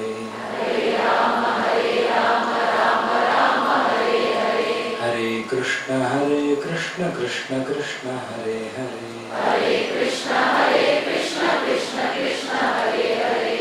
ಶ್ರೀಕೃಷ್ಣ ಪ್ರಣಮಸ್ತೆ. ಹರೇ ಗುರುಗಳನ್ನು ವರ್ಣನೆ ಮಾಡುವಾಗ ಒಂದು ಶ್ಲೋಕವನ್ನು ಬಳಸಿದ್ದಾರೆ. ಸ್ವಾಂತಸ್ಥಾನಂತ ಶಯ್ಯಾಯ ಪೂರ್ಣಜ್ಞಾನ ರಸಾಯಣಸೆ ಉತ್ತುಂಗವಾಕ್ ತರಂಗಾಯ ಮಧ್ವದುಗ್ಧಾಬ್ಧಯೇ ನಮಃ. ಈ ಶ್ಲೋಕ ಏನ್ ಹೇಳ್ತಾ ಇದೆ ಅಂತ ಹೇಳಿದ್ರೆ, ಆಚಾರ್ಯರು ಕ್ಷೀರಸಾಗರದಂತೆ ಇದ್ದಾರೆ. ಕ್ಷೀರಸಾಗರದ ನಡುವಿನಲ್ಲಿ ಭಗವಂತ ಇದ್ದಾನೆ, ಹಾಗೆ ಇವರ ಹೃದಯದ ನಡುವಿನಲ್ಲಿ ದೇವರಿದ್ದಾನೆ. ಭಗವಂತನ ವಿಶೇಷ ಸನ್ನಿಧಾನ ಇದೆ. ಕ್ಷೀರಸಾಗರದಲ್ಲಿ ಅಲೆಗಳಿವೆ, ಹಾಗೆ ಇವರಲ್ಲಿ ಎಂತ ಅಲೆಗಳಿವೆ ಅಂದ್ರೆ ಒಳ್ಳೆಯ ಮಾತುಗಳೆಂಬ ಅಲೆಗಳಿವೆ. ಆ ಕ್ಷೀರಸಾಗರದಲ್ಲಿ ಕ್ಷೀರ ಇದೆ, ಇಲ್ಲಿ ಜ್ಞಾನ ಎಂಬುದು ಸಾಗರವಾಗಿದೆ. ಕ್ಷೀರಸಾಗರದ ಸ್ಥಾನದಲ್ಲಿ ಉತ್ಕೃಷ್ಟವಾದ ಜ್ಞಾನ ಇದೆ. ಹೀಗೆ ನಮ್ಮ ಗುರುಗಳನ್ನ ದೇವರನ್ನ ಉಪಾಸನೆ ಮಾಡುವಾಗ ಬೇರೆ ಬೇರೆ ಶ್ಲೋಕದಲ್ಲಿ ಬೇರೆ ಬೇರೆ ಉಪಾಸನಾ ವಿಧಿಯನ್ನ ಹೇಳಿ. ಈ ಉಪಾಸನೆಗಳನ್ನೆಲ್ಲ ಯಾಕೆ ಮಾಡಬೇಕು ಅಂತ ಹೇಳಿದ್ರೆ, ಯಾವ ರೀತಿ ನಾವು ವೇಷ ಧರಿಸ್ಕೊಳ್ತೇವೆ, ಕನ್ನಡಿ ಎದುರುಗಡೆ ಹೋದ್ರೆ ಆ ರೀತಿಯಾಗಿ ಕಾಣುತ್ತೆ. ಯಾವ ಉಪಾಸನೆಯನ್ನ ನಾವು ಹೆಚ್ಚು ಮಾಡ್ತಾ ಹೋಗ್ತೇವೆ, ಆ ಉಪಾಸನೆಯಲ್ಲಿ ಏನೇನು ವಿಷಯಗಳಿದೆ ಅದೆಲ್ಲವೂ ಕೂಡ ನಮ್ಮಲ್ಲಿ ದೇವರು ತೋರಿಸ್ಲಿಕ್ಕೆ ಪ್ರಾರಂಭ ಮಾಡ್ತಾರೆ. ನಮ್ಮೊಳಗೆ ಅವನ ಶಕ್ತಿ ಇದೆ, ಅವನು ವಿಶೇಷವಾದ ಆ ಶಕ್ತಿಯನ್ನ ನಮ್ಮಲ್ಲಿ ಜಾಗೃತಗೊಳಿಸ್ತಾನೆ. ಪ್ರಾಯಃ ಶೀಲಪ್ರಭುಪಾದರು ಕೂಡ ಈ ರೀತಿ ಭಗವಂತನನ್ನು ಉಪಾಸನೆ ಮಾಡಿದ್ದಾರೆ. ಜ್ಞಾನ ಸಾಗರ ಅಂತ ಸದಾ ಆನಂದಮಯವಾಗಿರುವಂತೆಲ್ಲ ಉಪಾಸನೆ ಮಾಡಿದ್ದಾರೆ. ಹಾಗಾಗಿ ಅವರು ಹೋದಲ್ಲಿಯೂ ಕೂಡ ಭಾಗವತವೆಂಬ ಜ್ಞಾನಾಮೃತವನ್ನ ಹರಿಸಿದ್ದಾರೆ. ಅದೇ ರೀತಿ ತಾವು ಕೂಡ ಆನಂದವಾಗಿ ಇರುವುದು ಅವರ ಬೇರೆ ಬೇರೆ ಭಾವಚಿತ್ರಗಳಲ್ಲಿ ಕಾಣ್ತದೆ. ಅವರ ಮುಖಭಾವದಿಂದ ನಮ್ಗೆ ಗೊತ್ತಾಗ್ತದೆ ಅವರು ಆನಂದಮಯವಾಗಿ ಇದ್ರು. ಹಾಗಾಗಿ ಉಪಾಸನೆ ತುಂಬಾ ಮುಖ್ಯ ಆಗುತ್ತೆ. ತಾನೊಬ್ಬರೇ ಅನುಭವಿಸೋದಲ್ಲದೆ ಇಡೀ ಜಗತ್ತಿಗೆ ಆ ಉಪಾಸನ ಹೇಗೆ ಮಾಡಬೇಕು ಅನ್ನೋದನ್ನ ಹೇಳಿಕೊಟ್ಟು ಬಹಳ ದೊಡ್ಡ ಸಾಧನೆಯನ್ನ ಪ್ರಭುಪಾದರು ಮಾಡಿದ್ದಾರೆ. ಈಗಿನ ಕಾಲದಲ್ಲಿ ಬೇಕಾದಷ್ಟು ನಮಗೆ ಟೆಕ್ನಾಲಜಿ, ಟ್ರಾನ್ಸ್ಪೋರ್ಟೇಷನ್ ಫೆಸಿಲಿಟಿ ಇದೆಲ್ಲ ಇದೆ. ಮಾಡೋದು ಪ್ರಾಯಃ ಸ್ವಲ್ಪ ಮಟ್ಟಿಗೆ ಸುಲಭ ಅಂತ ಅನ್ನಿಸ್ತು. ಆದರೆ ಆ ಕಾಲದಲ್ಲಿ ತುಂಬಾ ಕಷ್ಟ. ಒಂದು ಕಡೆಯಿಂದ ಇನ್ನೊಂದು ಕಡೆ ಹೋಗೋದು ಕಷ್ಟ. ಹೋಗುವಾಗ ಇವತ್ತು ಎಲ್ಲಿ ನಾವು ಮಳೆಗಾಲದಲ್ಲೂ ಛತ್ರಿ ಹಿಡ್ಕೊಳ್ಳೋದಿಲ್ಲ, ಅವತ್ತು ಆಗೋದಿಲ್ಲ. ಒಂದು ನದಿ ದಾಟುವಂತ ಸಂದರ್ಭಗಳಿದೆ. ಹೀಗೆಲ್ಲ ಇರುವಾಗಲೂ ಕೂಡ ಭಕ್ತಿ ಅವರನ್ನ ಅಷ್ಟರ ಮಟ್ಟಿಗೆ ಅವರಲ್ಲಿ ಸಾಧನೆ ಮಾಡುವಂತ ಒಂದು ಶಕ್ತಿಯನ್ನ ಕೊಟ್ಟಿದೆ. ತುಂಬಾ ಬಾರಿ ನಾನು ಕೇಳಿದೆ, ಇವತ್ತು ಕೂಡ ವೇದಿಕೆಯಲ್ಲಿ ನಾನು ಹೇಳಿದೆ, ಅವರಿಗೆ 2 ಬಾರಿ ಹೃದಯಾಘಾತ ಆಗಿದ್ರೂ ಕೂಡ ಅದನ್ನು ಮೀರಿ ಅವರು ಅಲ್ಲಿ ಕೆಲಸ ಮಾಡುವ ಸಾಮರ್ಥ್ಯ ಭಗವಂತನ ಅನುಗ್ರಹದಿಂದ ಅವರಿಗೆ ದೊರಕಿದೆ ಅಂತ. ಮಧ್ವರ ಕಥೆಯನ್ನು ಹೇಳುವಂತ ಒಂದು ಗ್ರಂಥದಲ್ಲಿ ಒಂದು ಶ್ಲೋಕದಲ್ಲಿ ಹೀಗೆ ಹೇಳ್ತಾರೆ: ಪೂರ್ಣ ದೃಷ್ಟಿ ಜಲದೇರ್ಗೃಹೀತವಾನ್ ಭಾಷ್ಯ ಸಂಯಮೃತಂ ಸುಖಾವಹಂ ಚಿತ್ರಮೇಶ ವಿರಾರ್ಧನಾಗನು ಗ್ರಾಹಯಂಶ್ಚ ಮನುಜಾನ್ ಮುಮೋಚನೋ ಅಂತ. ತುಂಬಾ ಚೆನ್ನಾಗಿ ಈ ಶ್ಲೋಕದಲ್ಲಿ ಹೇಗೆ ಒಬ್ಬ ಶಿಷ್ಯ ಕೆಲಸ ಮಾಡಿದ ಅಂತ ಹೇಳ್ತಾ ಇದ್ದಾರೆ. ಆಚಾರ್ಯರಿಂದ ಎಲ್ಲ ಭಾಷ್ಯಗಳನ್ನ ಎಲ್ಲ ಪಡ್ಕೊಂಡ್ರೆ ಸುಖಾವಹಂ ಅಮೃತದ ಸದೃಶ್ಯವಾಗಿದೆ, ಸುಖ ಕೊಡುವಂತದ್ದಾಗಿದೆ. ಅದನ್ನೆಲ್ಲ ತೆಗೆದುಕೊಂಡು ಯತಿರಾಟ್ ಆದ ಅವರು ಪೂರ್ಣಚಂದ್ರ ಜಲದೇರ್ ಗೃಹೀತವ, ಪೂರ್ಣ ದೃಷ್ಟಿ ಜಲದೇರ್ ಗೃಹೀತವ, ಪೂರ್ಣ ಜ್ಞಾನವುಳ್ಳ ಆಚಾರ್ಯರೆಂಬ ಸಾಗರದಿಂದ ಅವರು ಭಾಷ್ಯವೆಂಬ ಅಮೃತವನ್ನು ಪಡೆದು ಸಾಮಾನ್ಯವಾಗಿ ಸಮುದ್ರದಲ್ಲಿ ನೀರು ಆವಿಯಾಗಿ ಮೋಡವ, ಆ ರೀತಿ ಮೋಡವಾದರು. ಈ ಯತಿಗಳು ಮೋಡ ಆದರು. ಮೋಡ ಆಗಿ ಮೋಡದ ಕೆಲಸ ಏನು? ನೀರನ್ನ ಹೀರಿ ಎಲ್ಲಿಗೆ ನೀರು ಬೇಕೋ ಆ ಜಾಗಕ್ಕೆ ಹೋಗಿ ಅಲ್ಲಿ ಮಳೆ ಸುರಿದು ಆ ಜಾಗಕ್ಕೆ ಮಳೆಯನ್ನು ಕೊಡು. ಹಾಗೆ ಈ ಯತಿರಾಜರು ಅಲ್ಲಿಂದ ಬೇರೆ ಭಕ್ತರೆಡೆಗೆ ಹೋದ್ರು. ಆ ಪೂರ್ಣ ಜ್ಞಾನವುಳ್ಳ ಆಚಾರ್ಯರ ಎಲ್ಲ ಸಂದೇಶಗಳನ್ನ ಅಲ್ಲಿ ಅವರಿಗೆ ಸುರಿಸಿದ್ರು. ಅವರೆಲ್ಲ ಆನಂದ ಪಡುವಂತೆ ಮಾಡಿದ್ರು ಅಂತ. ಆದ್ರೆ ಒಂದು ವ್ಯತ್ಯಾಸ ಇದೆ. ಮೋಡಗಳು ಇಲ್ಲಿ ನೀರನ್ನು ತುಂಬಿಸಿಕೊಳ್ತವೆ, ಅಲ್ಲಿ ಹೋಗಿ ಮಳೆ ಆದ ಕೂಡಲೇ ಮೋಡ ಖಾಲಿ ಆಗ್ತದೆ. ಆದ್ರೆ ಗ್ರಾಹ್ಯನಷ್ಟ ಮನುಷ್ಯ ಮುಮೋಚನ, ಇವರು ವಿದ್ಯೆ ಎಂಬುದು ಒಂದೇ ಒಂದು ಸಂಪತ್ತು. ಆ ಸಂಪತ್ತನ್ನು ನಾವು ಗಳಿಸಿ ಇನ್ನೊಬ್ಬರಿಗೆ ಕೊಟ್ಟಷ್ಟು ನಮ್ಮಲ್ಲಿ ವೃದ್ಧಿ ಆಗ್ತದೆ. ಹಾಗಾಗಿ ಇವರು ಸಂಪತ್ತನ್ನು ಕೊಟ್ಟರೂ ಕೂಡ ಇವರು ಬಿಡ್ಲಿಲ್ಲ. ಹಾಗಾಗಿ ಅದೇ ರೀತಿಯಲ್ಲಿ ನನಗೆ ಶೀಲ ಪ್ರಭುಪಾದರು ಕಾಣ್ತಾರೆ. ತಮ್ಮ ಗುರುಗಳಿಂದ ಏನು ಭಾಗವತ ಸಂದೇಶಗಳನ್ನೆಲ್ಲ ಪಡೆದು ಅದನ್ನ ಕೇವಲ ತಮ್ಮ ಪಕ್ಕದಲ್ಲಿರುವವರನ್ನಲ್ಲ, ಇಡೀ ಪ್ರಾಯ ಇವತ್ತು ಕೂಡ ಅಷ್ಟೇ ನಮ್ಮ ದೇಶದಲ್ಲಿ ಎಷ್ಟೋ ಬಾರಿ ನಾವು ಯೋಚನೆ ಮಾಡಿದ್ರೆ ನಮ್ಗೆ ವಿದೇಶದಿಂದ ಅದು ಪ್ಯಾಕ್ ಆಗಿ ಬಂದ್ರೆ ತುಂಬಾ ಚಂದ ಕಾಣಿಸ್ತದೆ. ಹಾಗಾಗಿ ಅವರು ಅವಾಗಲೇ ಮನಗಂಡರು ಕಾಣಿಸ್ತದೆ. ಹಾಗಾಗಿ ನಮ್ಮವರನ್ನು ತಿಳಿಸುವುದು ಒಂದು ಆದ್ರೆ ಹೊರಗಡೆಯಿಂದಲೂ ಕೂಡ ನಾವು ಅದಕ್ಕೆ ಬೇಕಾದ ರಕ್ಷಣೆಗೆ ಬೇಕಾದ ಒಂದು ಕೆಲಸ ಮಾಡಬೇಕು, ಅವರಿಗೂ ಕೂಡ ಒಳ್ಳೇದಾಗಬೇಕು ಅನ್ನೋ ದೃಷ್ಟಿಯಿಂದ ಅವರು ವಿದೇಶಕ್ಕೆ ಹೋಗಿ ತುಂಬಾ ತುದಿಗೆ ಯೋಗ್ಯವಾದಂತಹದ್ದು. ಅವರು ಹೊರದೇಶಗಳಿಗೆ ಹೋಗಿ ಯಾರೊಬ್ರು ನಮ್ಮ ರಿಲೇಟಿವ್ ಇದ್ದಾರೆ, ನಮ್ದೇನೋ ಒಂದು 20 ಜನ ಇದ್ದಾರೆ, ಆವಾಗ ಹೋಗಿ ಕೆಲಸ ಮಾಡೋದು ಬೇರೆ. ಯಾರು ಇಲ್ಲದೆ ಯಾವ ಸಹಾಯವೂ ಇಲ್ಲದೆ ಹೋಗಿ ಭಗವಂತನನ್ನೇ ನಂಬಿ ಹೋಗೋದು ಒಂದು ಬೇರೆ ವಿಷಯ. ಅಷ್ಟು ಭಕ್ತಿ ಶ್ರದ್ಧೆ ಇದ್ರೆ ಮಾತ್ರ ಅದು ಸಾಧ್ಯ ಆಗ್ತದೆ. ಅಂತಹ ಕೆಲಸವನ್ನು ಮಾಡಿದ್ದಾರೆ. ಆ ದೇಶಕ್ಕೆ ಹೋಗಿ ಅಲ್ಲಿ ಅದನ್ನ ಪ್ರಚಾರ ಮಾಡಿ ಆ ನಂತರ ಮತ್ತೆ ಇಡೀ ವಿಶ್ವದಲ್ಲಿಯೇ ಆ ಜಾಗೃತಿಯನ್ನ ಮೂಡಿಸುವಂಥದ್ದು ತುಂಬಾ ದೊಡ್ಡ ವಿಷಯ. ಅವರು ಕೂಡ ಅದರಿಂದ ಜ್ಞಾನವನ್ನು ಮತ್ತಷ್ಟು ಬೆಳೆಸ್ಕೊಂಡ್ರು. ಅದೇ ರೀತಿ ಅವರು ಪಡೆದ ಜ್ಞಾನವನ್ನು ಎಲ್ಲರಿಗೂ ಕೂಡ ಅವರು ಕೊಟ್ಟಿದ್ದಾರೆ. ಅವರ ಒಂದು ಇಂತಹ ವ್ಯಕ್ತಿಗಳ ನೆನಪನ್ನು ನಾವು ಮಾಡಿಕೊಂಡಾಗ ನಮ್ಮ ಸಾಧನೆಗೆ ಒಂದು ಮಾರ್ಗ ಸಿಗ್ತದೆ. ಎಲ್ಲವೂ ನಾವು ಮಾಡ್ಲಿಕ್ಕೆ ಆಗೋದಿಲ್ಲ. ಸಾಧಕರು ಏನೇನು ಮಾಡಿದ್ದಾರೆ ಅದನ್ನೆಲ್ಲ ನಾವು ಓದಿ ಅದನ್ನೆಲ್ಲವನ್ನು ನಾವೇನ್ ಮಾಡ್ಲಿಕ್ಕೆ ಆಗೋದು. ಪ್ರತಿಯೊಬ್ಬರಿಗೂ ಕೂಡ ದೇವರು ವಿಶೇಷವಾದ ಶಕ್ತಿಯನ್ನ ಕೊಟ್ಟಿರ್ತಾನೆ. ಆ ಒಂದು ತಳಹದಿಯಲ್ಲಿ ನಮ್ಮದೇ ಆದ ಪ್ರಯತ್ನಗಳನ್ನು ನಾವು ಖಂಡಿತವಾಗಿ ಮಾಡಬಹುದು. ಏನಿಲ್ದಿದ್ರು ಆತ್ಮ ಸಾಧನೆ, ತನ್ನ ಶ್ರೇಯಸ್ಸಿಗಾಗಿ ತಾನು ಕೆಲವೊಂದಷ್ಟನ್ನು ಇಂತಹ ಪ್ರಭುಪಾದರಂತಹ ಸಾಧಕರ ಒಂದು ಚರಿತಾಮೃತ ಅಂತ ತುಂಬಾ ಚೆನ್ನಾಗಿದೆ. ಅದೇ ಅವಾಗ ಹೇಳಿದಂತೆ ಹೆಸರು ತುಂಬಾ ಚೆನ್ನಾಗಿದೆ. ಅದನ್ನ ನಾವು ಓದಿದಾಗ ಸಾಕಷ್ಟು ವಿಷಯಗಳು ನಮಗೆ ಬಂದ ಗೊಂದಲಗಳು ಪರಿಹಾರ ಆಗ್ತದೆ. ಎಷ್ಟೋ ಬಾರಿ ಅವರ ಕೆಲವು ಯೋಚನೆಗಳು ನಮ್ಮ ಅಡೆತಡೆಗಳನ್ನ ನಿವಾರಣೆ ಮಾಡುವಂತಹ ಒಳ್ಳೆಯ ಉಪಾಯಗಳನ್ನ ನಮಗೆ ದೊರಕಿಸ್ತದೆ. ಹಾಗಾಗಿ ಕೂಡ ನಾವು ಗ್ರಂಥಗಳನ್ನ ಖಂಡಿತವಾಗಿ ಓದಬೇಕು. ಓದಲಿಕ್ಕೆ ಬೇಕಾಗಿ ಅದನ್ನ ಬೇರೆ ಭಾಷೆಯಿಂದ ನಮ್ಮದೇ ಆದ ಭಾಷೆಯಲ್ಲಿ ಮಾಡಿರುವಂತಹ ಕೀರ್ತಿ ಇವತ್ತು ನಮ್ಮ ವಸಂತ ಭಾರದ್ವಾಜರಿಗೆ ಅಧ್ಯಯನ ಮಾಡಿ ಅದನ್ನ ಕನ್ನಡದ ವಿಶಿಷ್ಟವಾದ ಒಂದು ಛಂದಸ್ಸನ್ನು ಅವರೇ ಹುಟ್ಟು ಹಾಕಿ ಆ ಮೂಲಕ ಆ ಇಡೀ ಚರಿತ್ರೆಯನ್ನ ಹಾಡು ಹೇಳಲಿಕ್ಕೆ ಆಗುವಂತೆ ಗಮಕಕ್ಕೆ ಸರಿಯಾಗಿ ಅದನ್ನ ಮಾಡಿರುವಂಥದ್ದು ದೊಡ್ಡ ಸಾಧನೆಯ ಸರಿ. ಸುಮಾರು ವರ್ಷಗಳ ಕಾಲದ ಪ್ರಯತ್ನದಿಂದ ಏನವರು ನಡೆಸಿದ್ದಾರೆ. ಅದು ಭಗವದ್ಭಕ್ತರ ಜನಮಾನಸದಲ್ಲಿ ಹಲವು ದಶಕಗಳವರೆಗೆ ಅಥವಾ ಶತಮಾನಗಳವರೆಗೆ ಅದು ಖಂಡಿತವಾಗಿ ಅದು ಮುಂದುವರಿಲಿ. ಮುಂದಿನ ಭಕ್ತರಿಗೆ ಒಂದು ಸಾಧನೆ ಮಾಡಲಿ, ಅವರ ಒಂದು ಕಾವ್ಯದ ಒಂದು ಬೆಳವಣಿಗೆಗೆ ಅವರು ಒಂದು ಹೊಸ ಪುಸ್ತಕ ಬರಲಿಕ್ಕೆ ಈ ಪುಸ್ತಕ ಪ್ರೇರಣೆ ಆಗಲಿ ಅಂತ ಹೇಳಿ ಈ ಸಂದರ್ಭದಲ್ಲಿ ನಾನು ಬಯಸ್ತೇನೆ.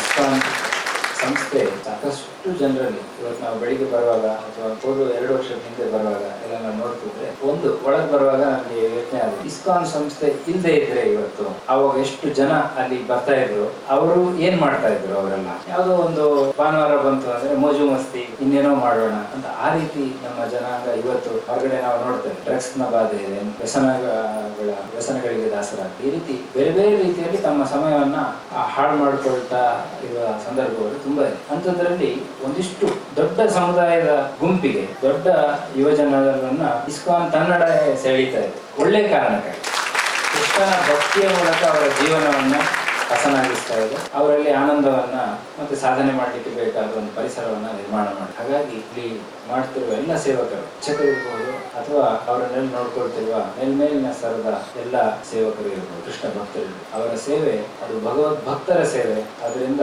ಅಹಂ ಭಕ್ತ ಪರಾಧೀನಃ ಅಂತ ಹೇಳಿ ಕೃಷ್ಣ ಭಾಗವತದಲ್ಲಿ ಹೇಳಿರುವಂಥದ್ದು.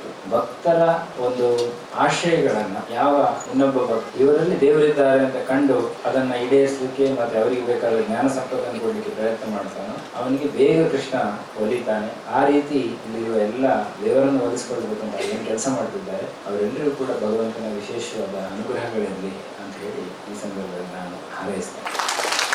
ಈ ಕಾರ್ಯಕ್ರಮದಲ್ಲಿ ಮಧುಪಂಡಿತ್ ಅವರಿರ್ಬೋದು, ಅದೇ ರೀತಿ ನಮ್ಮ ಚಂಚಲಪತಿ ದಾಸರಿರ್ಬೋದು, ಸ್ತೋಕ ಕೃಷ್ಣ ಸ್ವಾಮಿಯವರಿರ್ಬೋದು, ಪ್ರತಿಯೊಂದು ಕಾರ್ಯಕ್ರಮವನ್ನು ಮಾಡುವಾಗ ಈ ಕಾರ್ಯಕ್ರಮವನ್ನು ಕೂಡ ತುಂಬಾ ಯೋಜನಾಬದ್ಧವಾಗಿ ಅದೇ ರೀತಿ ಭಕ್ತರಿಗೆ ಹೆಚ್ಚು ಜ್ಞಾನ ಪ್ರಸಾರ ಅದರಿಂದ ಆಗಬೇಕು ಅನ್ನೋ ರೀತಿಯಲ್ಲಿ ಅದನ್ನ ನಿರ್ವಹಣೆ ಮಾಡ್ತಾರೆ. ಆ ಮೂಲಕವಾಗಿ ವಿಶೇಷವಾದ ಸೇವೆ ಇವರದ್ದು ಕೂಡ ಇದೆ. ಕೇವಲ ಬೆಂಗಳೂರಿಗೆ ಮಾತ್ರ ಸೀಮಿತವಾಗಿಲ್ಲ. ಮೊನ್ನೆ ನಾವು ಸ್ವಲ್ಪ ದಿನ ಹಿಂದೆ ನೋಡಿದ್ರೆ ನಮ್ಮ ರಾಷ್ಟ್ರಪತಿಗಳವರು ಅನ್ನದಾಸೋಹ ಏನಿದೆ ಆ ಕೆಲಸದಲ್ಲಿ ಇವರು ತೊಡಗಿಸಿಕೊಂಡು ಇರುವುದಕ್ಕೆ ಗುರುತಿಸಿದ್ದಾರೆ. ಮತ್ತೆ ಅವರು ಕೂಡ ಬಡಿಸುವುದರ ಮೂಲಕವಾಗಿ ಸೇವೆ ಮಾಡಬೇಕು ಅನ್ನೋ ಒಂದು ಮೆಸೇಜ್ ಅನ್ನ ಕೊಟ್ಟಿದ್ದಾರೆ. ಅದು ಇಸ್ಕಾನ್ನಿಂದ ಸಾಧ್ಯವಾಯಿತು. ಅಷ್ಟು ದೊಡ್ಡ ಸಾಧನೆ. ನಾವು ಕೃಷ್ಣನ ಸ್ಥಳಕ್ಕೆ ಹೋದಾಗ, ಮಥುರಾ ಹೋದಾಗ ಅಲ್ಲಿಯೂ ಕೂಡ ನಾವು ನೋಡಿದ್ದೇವೆ. ಎಲ್ಲ ಅನ್ನದಾಸೋಹದ ಕೆಲಸಗಳು ಬಹಳ ರುಚಿಯೊಂದಿಗೆ, ಅದೇ ರೀತಿ ಕೃಷ್ಣ ಪ್ರಸಾದವನ್ನ ಎಲ್ಲ ಸರಿಯಾದ ಸಮಯ, ಮಕ್ಕಳಿಗೆ ಬೇಕಾಗುವ ಸಮಯಕ್ಕೆ ಅದನ್ನು ಒದಗಿಸುವುದರಲ್ಲಿ ತುಂಬಾ ಪ್ರಯತ್ನ ಇದೆ. ಅದೇ ರೀತಿ ಅವರಿಗೆ ಜ್ಞಾನ ಕೊಡ್ಲಿಕ್ಕಾಗಿ ಶಾಲೆಗಳನ್ನು ಕೂಡ ನಡೆಸ್ತಾ ಇದ್ದಾರೆ. ಎಲ್ಲವೂ ಕೂಡ ಒಂದೊಂದು ಕೂಡ ಬಹಳ ಒಳ್ಳೆಯ ಕೆಲಸಗಳೆಲ್ಲವೂ ಕೂಡ ನಮಗೆ ಸಮಾಜಕ್ಕೆ ಮಾರ್ಗದರ್ಶನವನ್ನ, ಇನ್ನೊಂದಷ್ಟು ಜನ ಪ್ರೇರಣೆಯನ್ನ ಇದರಿಂದ ಪಡ್ಕೊಳ್ತಾ ಇದ್ದಾರೆ. ಹಾಗಾಗಿ ಇನ್ನಷ್ಟು ಸಾಧನೆ ಈ ಸಂಸ್ಥೆಯಿಂದ ಆಗಲಿ, ಅದನ್ನು ಮುನ್ನಡೆಸ್ತಿರುವ ಎಲ್ಲರಿಗೂ ಕೂಡ ಇನ್ನಷ್ಟು ಶ್ರೇಯಸ್ಸಾಗಲಿ, ದೇವರ ಅನುಗ್ರಹ ಇರಲಿ ಅಂತ ಸಂದರ್ಭದಲ್ಲಿ ಪ್ರಾರ್ಥನೆ ಮಾಡ್ತಾ, ನಮ್ಮ ಗುರುರಾಜ್ ಖರ್ಜಿಗೆ ಅವರು, ಉಮೇಶ್ವರ್ ಅವರು, ಜ್ಯೋತಿಶಂಕರ್ ಅವರು, ಇವರು ತಮ್ಮನ್ನು ತಾವು ತೊಡಗಿಸಿಕೊಂಡಿದ್ದಾರೆ ಈ ಸಂಸ್ಥೆಯೊಟ್ಟಿಗೆ. ಅವರು ಕೂಡ ಸಾಧಕರು, ಅವರಿಗೂ ಕೂಡ ವಿಶೇಷವಾಗಿ ಅಭಿನಂದನೆಗಳು. ತಾವೆಲ್ಲರೂ ಕೂಡ ಬಂದಿದ್ದೇವೆ. ತಮ್ಮದೇ ಆದ ನಿಮ್ಮದೇ ಆದ ಒಂದು ವಿಷಯಗಳಲ್ಲಿ ಪರಿಣತಿಯನ್ನು ಹೊಂದಿದ್ದೀರಿ. ಇದು ಈ ಕಾರ್ಯಕ್ರಮದಲ್ಲಿ ನೀವೆಲ್ಲರೂ ಕೃಷ್ಣ ಭಕ್ತರಾಗಿ ಬಂದು ಸಾರ್ಥಕ ಯಾವಾಗ ಆಗುತ್ತೆ ಅಂದ್ರೆ ಹೆಚ್ಚೆಚ್ಚು ಈ ಪುಸ್ತಕಗಳನ್ನು ಕೊಂಡು ಆ ಚರಿತ್ರೆಗಳನ್ನು ಓದಿ ಆನಂತರ ನಾವು ಯಾವ ಒಂದು ಹಂತದಲ್ಲಿ ಅದನ್ನ ಮುಂದುವರಿಲಿಕ್ಕೆ ಪ್ರಯತ್ನ ಪಟ್ಟಾಗ ಅದು ಸಾರ್ಥಕ ಆಗುತ್ತೆ. ಅಂತಹ ಪ್ರಯತ್ನ ನಿಮ್ಮದೆಲ್ಲರಿಗೂ ಇರಲಿ ಅಂತ ಹೇಳ್ತಾ ಎಲ್ಲರಿಗೂ ಕೂಡ ಅಭಿನಂದನೆಗಳನ್ನು ಹೇಳ್ತಾ ನನ್ನ 2 ಮಾತುಗಳನ್ನು ಭಗವಂತನಿಗೆ ಅರ್ಪಣೆ ಮಾಡ್ತೇನೆ. ಶ್ರೀಕೃಷ್ಣ.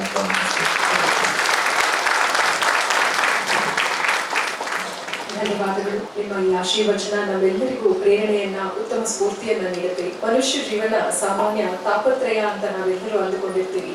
ಆದ್ರೆ ಈ ತ್ರಯಗಳು ಯಾವುದು ಅನ್ನೋದನ್ನ ನಾವು ಎಷ್ಟೋ ಬಾರಿ ಗೊತ್ತಿದ್ರು ಗೊತ್ತಿಲ್ಲದಂತೆ ಅಂದುಕೊಳ್ತೀವಿ. ಆದಿ ದೈವಿಕ, ಆದಿ ಭೌತಿಕ, ಆಧ್ಯಾತ್ಮಿಕ 3 ಸ್ತರಗಳಲ್ಲಿ ತಪ್ಪಿಸುತ್ತೆ ನಮ್ಮ ಬದುಕಿನಲ್ಲಿ ಒಂದಷ್ಟು ಗೊಂದಲಗಳು ಎದುರಾಗ್ತಾ ಇರುತ್ತೆ. ಅವೆಲ್ಲವಕ್ಕೂ ಈ ರೀತಿ ಗುರುಗಳ, ಪರಮ ಪೂಜ್ಯರ ಒಂದು ಸಾನ್ನಿಧ್ಯ, ಅವರ ಒಂದು ಆಶೀರ್ವಚನ ನಮ್ಮೆಲ್ಲರಿಗೂ ಕೂಡ ಉತ್ತಮ ಮಾರ್ಗದರ್ಶನ ನೀಡುತ್ತೆ. ಈ ತಾಪತ್ರಯಗಳಿಂದ ಹೊರಗೆ ಬಂದು ಅಲೌಕಿಕವಾದಂತಹ ಆಧ್ಯಾತ್ಮಿಕ ಒಂದು ಚೈತನ್ಯವನ್ನ, ಸಿಂಚನವನ್ನ ತುಂಬಿಕೊಳ್ಳೋದು ಹೇಗೆ ಅನ್ನೋದಕ್ಕೆ ಈ ಮಹಾಕಾವ್ಯ ಅತ್ಯಂತ ಅನುಕೂಲಕರವಾದಂತಹ ಒಂದು ವಿಶೇಷ ಕಾವ್ಯ ಮಾಧ್ಯಮವಾಗಿದೆ. ಮನಸ್ಸಿನಲ್ಲಿ ಉಲ್ಲಾಸ, ಭಕ್ತಿ ಎಲ್ಲವೂ ಕೂಡ ಸದಾ ಸುಶ್ರಾವ್ಯವಾಗಿ ಸುಧಾರ ಸಧಾರಿಯಂತೆ ಪ್ರವಹಿಸುತ್ತೆ.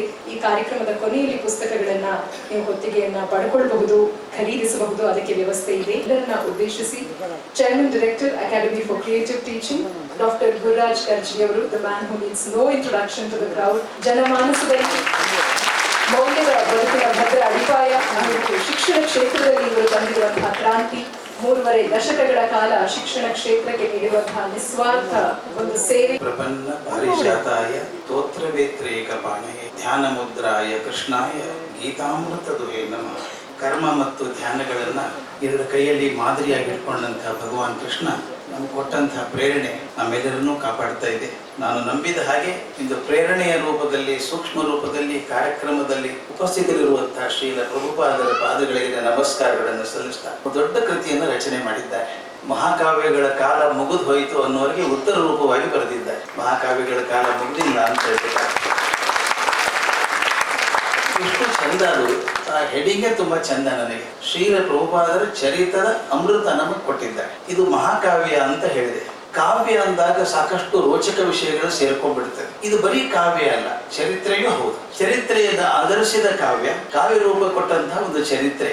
ಆದ್ದರಿಂದ ಎರಡನ್ನೂ ಸೇರಿಸ್ಕೊಂಡಿದ್ದಾರೆ. ಹೇಗೆ ನಾನು ಆಗಲೇ ಪ್ರಪನ್ನ ಪಾರಿಜಾತಾಯ ಅಂತ ಹೇಳಿದ ಹಾಗೆ ಒಂದು ಕರ್ಮವನ್ನ, ಒಂದು ಭಕ್ತಿಯ ಶ್ರದ್ಧೆಯನ್ನ ಜೊತೆಯಲ್ಲಿ ಹಿಡ್ಕೊಂಡು ಈ ಪ್ರಪಂಚದಾದ್ಯಂತ ಕೃಷ್ಣ ಪ್ರಜ್ಞೆಯನ್ನ ಹರಡಿಸಿದಂತಹ ಶ್ರೀಲ ಪ್ರಭುಪಾದರ ಕಲ್ಪನೆ ನಮಗೆಲ್ಲರೂ ದೊರೆಯಬೇಕಾದ್ರೆ ಈ ಕಾವ್ಯವನ್ನು ಓದಬೇಕು ಅಂತ ಅನಿಸುತ್ತೆ.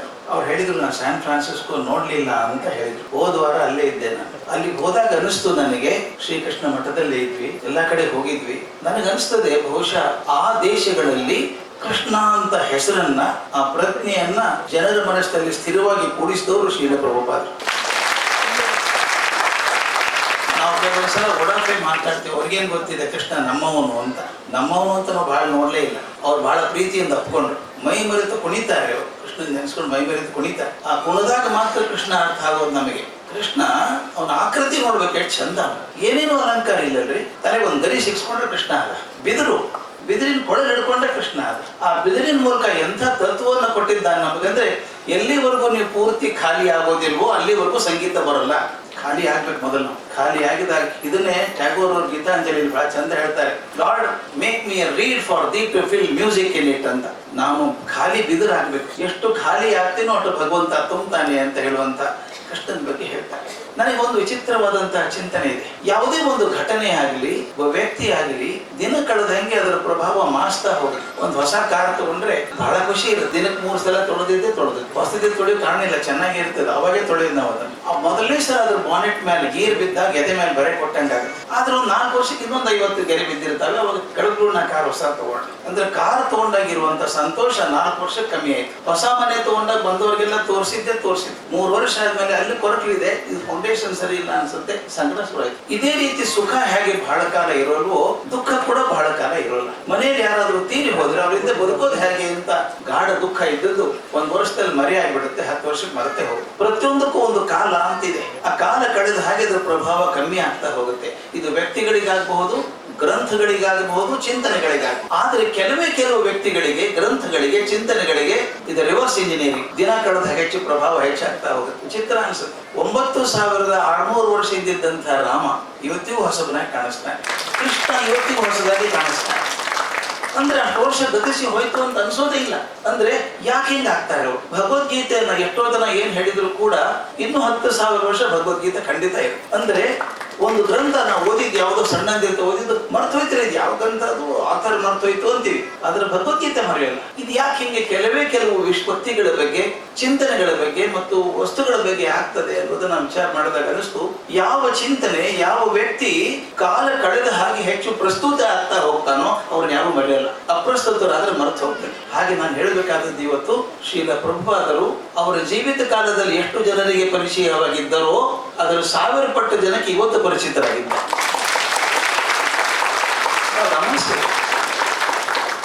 ಅವರು ಜೀವಿತ ಕಾಲದಲ್ಲಿ ಎಷ್ಟು ಜನಕ್ಕೆ ಸಂಪರ್ಕ ಬಂದಿದ್ರೋ ಗೊತ್ತಿಲ್ಲ. ಒಂದು ಮಾತು ಕೇಳಬೇಕು, ಇಷ್ಟೊಂದು ಜನ ಇದ್ದೀರಿ ಇಲ್ಲಿ, ಎಷ್ಟು ಜನ ಪ್ರಭುಪಾದರು ನೋಡಿದ್ದೀವಿ ಅಂತ ಗೊತ್ತಿಲ್ಲ. ಬಹಳಷ್ಟು ಜನ ನೋಡೇ ಇಲ್ಲ ನಾವು. ಆದ್ರೆ ನೋಡದೇನೆ ಅವರ ಮಾತುಗಳನ್ನ ಕೇಳಿ, ಅವರ ಪುಸ್ತಕಗಳನ್ನು ಓದಿ ಎಷ್ಟೋ ಜನ ತರುಣಿಯರು ತಮ್ಮ ಜೀವನವನ್ನು ಹೊಸದು ಬಾಳೆ ಹಲೆ ಆಗಿ ಬಿಸಾಡಿ ಬಿಟ್ಟು ಗಳಿಸಬಹುದಂತಹ ಸುಖವನ್ನ, ದೈಹಿಕ ಸುಖವನ್ನ ಮರೆತು ಸನ್ಯಾಸಿಗಳಾಗಿ ಹೋಗೋದನ್ನು ನೋಡಿದಾಗ ಆ ಸೆಳೆತ ಎಂಥದ್ದು ಅಂತ ಗೊತ್ತಾಗ್ತದೆ. ಆ ಸೆಳೆತ ನಾನು ಹೇಳ್ತಿದ್ದಲ್ಲ, ಉಳಿದ ಎಲ್ಲ ಜೀವಿತದ ಕಾಲದಲ್ಲಿ ಬರುವಂತ ವಸ್ತುಗಳ ಸೆಳೆತ ಏನಿದೆಯೋ ಅದೆಲ್ಲಕ್ಕೂ 1,00,000 ಪಟ್ಟ ಹೆಚ್ಚು ಸೆಳೆತ ಇರುವಂತದ್ದು ಆಧ್ಯಾತ್ಮಿಕ ಶಕ್ತಿಗೆ ಮಾತ್ರ. ಇನ್ಯಾವುದೂ ಅಧ್ಯಾತ್ಮ ಸೆಳೆಯೋ ಹಾಗೆ ಇನ್ಯಾವುದೂ ಸೆಳೆಯೋಕೆ ಸಾಧ್ಯ ಇಲ್ಲ. ಆದ್ರೆ ಅಧ್ಯಾತ್ಮ ಅಂದ್ರೆ ಏನು ಗೊತ್ತಿಲ್ಲದವ್ರು ತಿಳ್ಕೊಂಡು ಕೊಡೋದಿದೆಯಲ್ಲ, ಅದು ಬಹಳ ಅಪರೂಪದ ಕೆಲಸ, ಅದು ಅದ್ಭುತವಾದ ಕೆಲಸ. ಒಂದು ವಿಷಯ ನನಗೆ ಅರ್ಥ ಆಗ್ತದೆ. ಎಷ್ಟೋ ಧರ್ಮಗಳ ಸ್ಥಾಪಕರು, ಮತಗಳ ಸ್ಥಾಪಕರ ಹೆಸರು ನಮ್ಗೆ ಗೊತ್ತಿದ್ದ, ಮತಗಳನ್ನು ಅದರಿಂದಾನೇ ಗುರುತಿಸ್ತಾರೆ. ಆ ಪಂಥದವರು, ಈ ಮತದವರು ಅಂತ ಗುರುತಿಸ್ತಾರೆ. ಆದ್ರೆ ಎಷ್ಟೋ ಜನಕ್ಕೆ ಇಸ್ಕಾನ್ ಗೊತ್ತಿದೆ, ಎಷ್ಟೋ ಜನಕ್ಕೆ ಶ್ರೀಕೃಷ್ಣ ಪಂಥ ಗೊತ್ತಿದೆ, ಆದ್ರೆ ಪ್ರಭುಪಾದರ ಹೆಸರು ಗೊತ್ತಿಲ್ಲ. ಬಹಳ ವಿಶೇಷ ಅನ್ಸುತ್ತೆ ನನಗೆ. ಅಂದ್ರೆ ಹೇಗೆ ಅಂದ್ರೆ ಒಂದು ರೀತಿಯಿಂದ ಸೃಷ್ಟಿಕರ್ತ ಇದ್ದ ಹಾಗೆ. ಸೃಷ್ಟಿಕರ್ತ ಕಣ್ಣಿಗೆ ಕಾಣಿಸೋಲ್ಲ, ಸೃಷ್ಟಿ ಕಣ್ಣಿಗೆ ಕಾಣಿಸುತ್ತೆ. ಇದೇ ಮಾತನ್ನು ಹೇಳ್ಬೇಕಾದ್ರೆ ಕಂಚಿ ಪರಮಾಚಾರ್ಯರಿಗೆ ಒಂದು ಪ್ರಶ್ನೆ ಕೇಳಿದ್ರು. ಹಿಂದೂ ಧರ್ಮಕ್ಕೆ ಸ್ಥಾಪಕರೇ ಇಲ್ಲಲ್ಲ, ಅವ್ರ ಹೆಸರು ಗೊತ್ತಿಲ್ಲ ನಿಮಗೆ ಅಂತ ಕೇಳಿದ್ರಂತೆ. ಅದಕ್ಕೆ ಒಂದು ಒಳ್ಳೆ ಉದಾಹರಣೆ ಕೊಡ್ತಾರೆ, ನನ್ನ ಮನಸ್ಸಿಗೆ ಬಹಳ ಗಟ್ಟಿಯಾಗಿ ಕೂತಂತ ಉದಾಹರಣೆ. ಅವ್ರು ಹೇಳ್ತಾರೆ, ಯಾರೋ ಬಂದು ಹೇಳ್ತಾರೆ ರಾಮು ಬಂದಿದ್ದಾನೆ ನಿಮ್ಮನ್ನು ನೋಡೋದಕ್ಕೆ ಅಂತ. ಆಗ ಯಾವ ರಾಮು ಅಂತ ನೀವು ಕೇಳಿದ್ರೆ ನಿಮಗೆ ಒಬ್ಬರಿಗಿಂತ ಹೆಚ್ಚು ರಾಮುಗಳು ಪರಿಚಯ ಇದ್ದಾರೆ ಅಂತ. ಯಾವ ರಾಮು? ಆ ಗಿಡ್ ರಾಮುನ, ಅಥವಾ ಉದ್ದ ಇದ್ದವನ, ಕಪ್ಪಿದ್ದವನ, ಅಂದ್ರೆ 3-4 ಜನ ಗೊತ್ತಿದ್ದಾರೆ ಅಂತ. ನಿಮ್ಗೆ ಗೊತ್ತಿರೋದೇ ಒಬ್ಬ ರಾಮು ಆಗಿದ್ರೆ ಕಳಿಸೊಳಗೆ ಅಂತಿದ್ದೇವೆ. ಹಾಗೆ ನಮ್ಗೆ ಬೇರೆ ಧರ್ಮಗಳ ಪರಿಚಯ ಇದ್ದಿದ್ರೆ ಹೇಳ್ಬೇಕಾಗಿತ್ತು. ಆಗಿನ ಕಾಲ ಕಂಚಿ ಪರಮಾಚಾರ್ಯ ಹೇಳುದು ಬೇರೆ ಯಾರು ಗೊತ್ತಿರಲಿಲ್ಲ ನಮಗೆ, ಅದೊಂದೇ ಧರ್ಮ ಇರೋದು, ಅದರಿಂದ ಹೇಳುವಂತಿದ್ವಿ ನಾವು. ಅದರಿಂದ ಹಿಂದೂ ಧರ್ಮಕ್ಕೆ ಸ್ಥಾಪಕರು ಬೇಕಾಗಿರ್ಲಿಲ್ಲ. ನಮ್ಮ ವೇದಗಳು ಕೂಡ ಅಪೌರುಷೇಯ ಅಂತ ಕರೀತೀವಿ. ನಮ್ಮಲ್ಲಿ ಕಮ್ಯುನಿಟಿ ಫೀಲಿಂಗ್ ಎಷ್ಟು ಇಂಪಾರ್ಟೆಂಟ್ ಇತ್ತು. ನಾವು ವೇದಗಳನ್ನು ಅಪೌರುಷೇಯ ಅಂತೀವಿ ಅಂದ್ರೆ ಒಬ್ಬರು ಹೇಳಿದ್ದಲ್ಲ, it is condense wisdom, accumulated wisdom. ಅದನ್ನ ಎಷ್ಟು ಸಾಕ್ಷಾತ್ಕಾರ ಮಾಡಿದವರು ಅಂದ್ರೆ ಶ್ರೀಲ ಪ್ರಭುಪಾದರು. ಜಾತಿ ಇಲ್ಲ, ಮತ ಇಲ್ಲ, ಪಂಥ ಇಲ್ಲ, ಕೃಷ್ಣ ಒಬ್ಬರನ್ನೇ ಗುರಿಯಾಗಿ ಇಟ್ಕೊಂಡು ಹೋಗುವಂತಹದ್ದು ಇದೆಯಲ್ಲ ಅಂತ ಸಾರ್ಥಕ ಕೆಲಸ. ಬೌಂಡ್ರಿ ಡಿಸಾಲ್ವಿಂಗ್ ದ ಬೌಂಡ್ರೀಸ್ ಅಂತ ಕರಿತೇನೆ ನಾನು. ಎಲ್ಲ ಮಿತಿಗಳನ್ನ ದಾಟಿ ಹೋಗುವಂತಹದ್ದು, transcending all barriers and focusing on only one goal, that is Lord Krishna, nothing else. ಮಾಡಿದ್ದು ಶ್ರೀಲ ಪ್ರಭುಪಾದ. ಶ್ರೀಲ ಪ್ರಭು ಕೃಷ್ಣನ್ ಹೊಗಳಬೇಕಾದ್ರೆ ನಮ್ಗೆ ಕುಮಾರವ್ಯಾಸನ್ ಬಿಟ್ರೆ ಇಲ್ಲ ಅನ್ಸ. ವಾಚಾಳಿಯವನು ಪ್ರೀತ ಮಾತು. ವೇದ ಪುರುಷನ ಸುತನ ಸಹೋದರನ ಹೆಮ್ಮಗನ ಮಗನ ತಳೋದರಿಯ ಮಾತುಡನ ರೂಪನ ಅತುಡ ಭುಜಬಲದಿ ಕಾದಿಗೆ ನಿಧನ ಅಣ್ಣನ ಅವ್ಯಯ ನಾದಿನಿಯ ಜಠರದಲ್ಲಿ ಜನಿಸಿದ ಅನಾದಿ ಮೂರ್ತಿ ಸರಹೋಗದುಗಿನ ವೀರನಾರಾಯಣ. ಕೃಷ್ಣ ಅಲ್ಲಿಗೆ ಎಷ್ಟುದ್ದ ಪಟ್ಟಿಯದು. ಕೃಷ್ಣನ್ ಹಂಗೆ ಹೇಳ್ಬೇಕಲ್ಲ, ಕೃಷ್ಣನ್ ಹಂಗೆ ವರ್ಣನೆ ಮಾಡ್ಬೇಕು. ಹಾಗೆ ಮೈ ತುಂಬಿ, ಭಾಷೆ ತುಂಬಿ ಬರೆದವರು ಕವಿ ಕಬ್ಬಿನಾಲೆ ವಸಂತರಾಜರು ಅವರ ಪ್ರಯತ್ನ ಸಾರ್ಥಕ ಆಗಲಿ. ಆ ಪ್ರಯತ್ನವನ್ನು ನಾವೆಲ್ಲ ಗಮನಿಸಿ ಓದೋಣ, ಸಂತೋಷ ಪಡೋಣ, ಅವ್ರು ಹೇಳಿದಂಗೆ ಹಾಡೋಣ, ಸಾಧ್ಯ ಇದ್ದರೆ ಕುಣಿಯೋಣ. ಕೃಷ್ಣ ಚರಿತ್ರೆಯನ್ನ, ಪ್ರಭುಪಾದರ ಶ್ರೀ ಚರಿತಾಮೃತವನ್ನ ನಮ್ಮಲ್ಲಿ ಇಳಿಸ್ಕೊಳ್ಳೋಣ ಅಂತ ಹೇಳ್ತಾ ನನ್ನ ಮಾತು ಮುಗಿಸ್ತೇನೆ. ಪ್ರಜ್ಞೆ ಎಷ್ಟು ಖುಷಿಯನ್ನ ತುಂಬುತ್ತೆ, ಎಷ್ಟು ಚೈತನ್ಯವನ್ನ ತುಂಬುತ್ತೆ.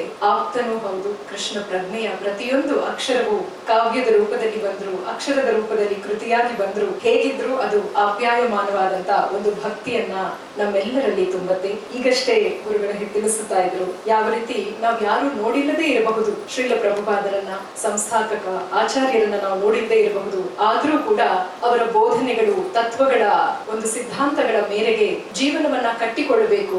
ಧರ್ಮದ ಹಾದಿಯಲ್ಲಿ ಆ ಒಂದು ಭದ್ರ ಬುನಾದಿ, ಮೌಲಿಕ ಜೀವನ, ಕೃಷ್ಣ ಪ್ರಜ್ಞೆ ಇವೆಲ್ಲವನ್ನ ಪಡಿಬೇಕು ಅನ್ನೋದಕ್ಕೆ ನಾವೆಲ್ಲರೂ ಇಲ್ಲಿ ಇದ್ದೇವೆ. ಅನೇಕರು ನಮ್ಮ ಸಮಕ್ಷಮದಲ್ಲಿ ಇಂದು ನೀವೆಲ್ಲರೂ ಇಲ್ಲಿ ಕೂತಿದ್ದೀರಾ. 150ಕ್ಕೂ ಹೆಚ್ಚು ಮಂದಿ ಇಂದು ಆಶ್ರಯ ಕಾರ್ಯಕ್ರಮದ ಅಡಿ ನೀವು ಪ್ರಮಾಣವನ್ನ ಸ್ವೀಕರಿಸ್ತಿದ್ದೀರಾ.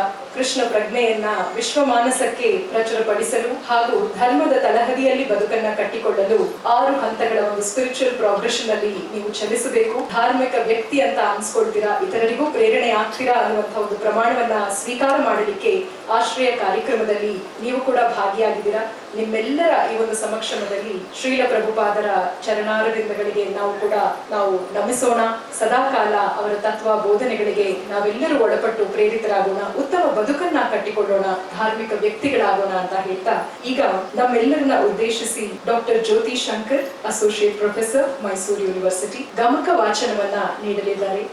ಗಮಕ ಸಾಹಿತ್ಯದ ಒಂದು ಅಪರೂಪವಾದಂತಹ ಅತುಲನೀಯ ರಸಾನುಭವವನ್ನ ನೀಡುತ್ತೆ. ಅಚಿಂತ್ಯನನ್ನ, ಅಮೇಯಾತ್ಮನನ್ನ ಗಮಕದ ರೂಪದಲ್ಲಿ ಹೇಗೆ ಕಟ್ಟಿಕೊಳ್ಳೋದು ಅನ್ನೋದನ್ನ ತಿಳಿಸ್ಕೊಟ್ಟಿದ್ದಾರೆ ಡಾಕ್ಟರ್ ಜ್ಯೋತಿ ಶಂಕರ್ ಅವರು.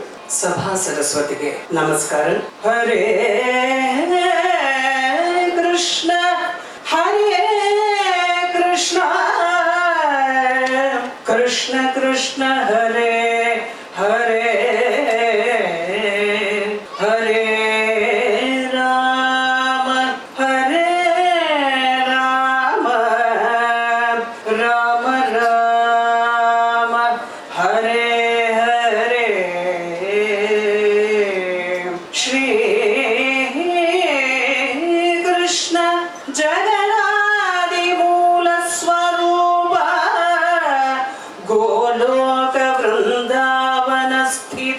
ಸಚ್ಚಿದಾನಂದ ದೇವದೇವೋತ್ತಮ ಪರಂಧಾಮ ಪರಮಾತ್ಮ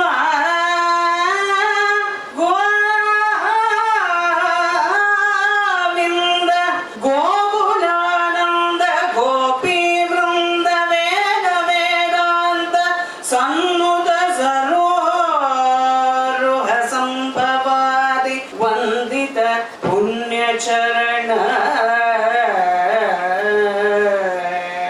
ರಾಧಾ ರಮಣ ಯಾದವಾಂಬುಧಿ ಚಂದ್ರ ಗೋವರ್ಧನೋದ್ಧರಣ ನಾದ ಮಾಧುರ್ಯ ರಸರಾಗದಿ ಮುರಳಿಯನ್ನ ಊದಿ ಗೋಣಿಬಹಮಂ ಪಾಲಿಸಿದ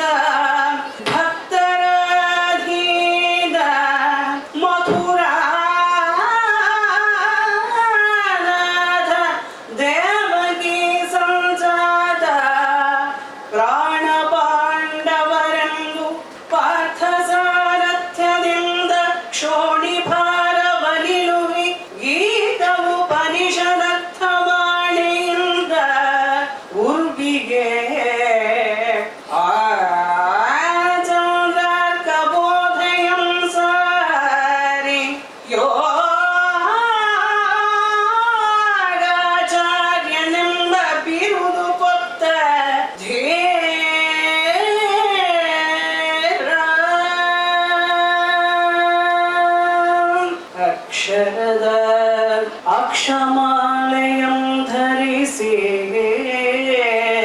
ಪುಸ್ತಕ ವೀಣೆಗಳ ಪಿಡಿದ ಸಾಹಿತ್ಯ ಸಂಗೀತ ಸರಸ್ವತಿ ಸಾಹಿತ್ಯ ಸಂಗೀತ ಸರಸ್ವತಿಯನು ಆವಾಹಿಸುತ್ತ ಪದವಾಕ್ಯ ಪುಟ ಪುಟಂಗಳ ಮೇಲೆ ಸರಸ್ವತಿ ನೇಹದಿಂದಲೇ ನಾಟ್ಯವಾಡೆಂದು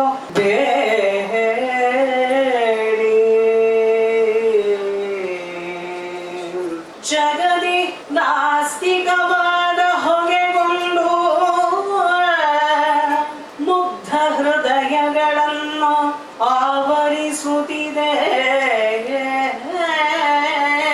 ಕೃಷ್ಣ ವಿಜ್ಞಾನಮಂ ಮಗುಳೆ ಬೋಧಿಸಿ ಸನಾತನ ಯುಗದ ಸಂಸ್ಕೃತಿಯನ್ನು ಅಗಲದಂದದಿ ಮಾಲ್ಪ ಕರ್ತವ್ಯ ಕರೆಯುತ್ತಿದೆ ಭಗವತ್ ಕೃಪಾ ದೃಷ್ಟಿಯಿಂದ ಮಾಯಾಪುರದಿ ಮಿಗಿಲಾದ ಭವನ ಕಂಗೊಳಿಸಿ ಗದಿ ಭಕ್ತಿಯುಗದ ಭೀಪ್ಸೆಯಾಗಿ ತವರು ಮನೆಯಾಗಿ ನಿಂತನದೆ ಸೊಗದ ಸೊಬಗಿನ ಸೋಹನೆ ಚೈತನ್ಯ ಪ್ರಭುತಾನೆ ನಗುತ ನರ್ತಿಸುವ ನಾಟ್ಯಾಲಯಕ್ಕೆ ಸರಿಕಾನೆ ಹೃದಯದಿ ಹರೇ ಕೃಷ್ಣ ನಾಮ ಸಂಕೀರ್ತನೆಯ ಮಧುರ ಭಕ್ತಿಯ ಭಾವ ಕುಸುಮ ಬಾಡದೆ ಇರಲಿ ಸರ್ವರಿಗೆ ಮಂಗಳದ ಸುಖವಿರಲಿ ಜಯವಿರಲಿ ಇಂದು ಪದ್ಯ Vidyadhara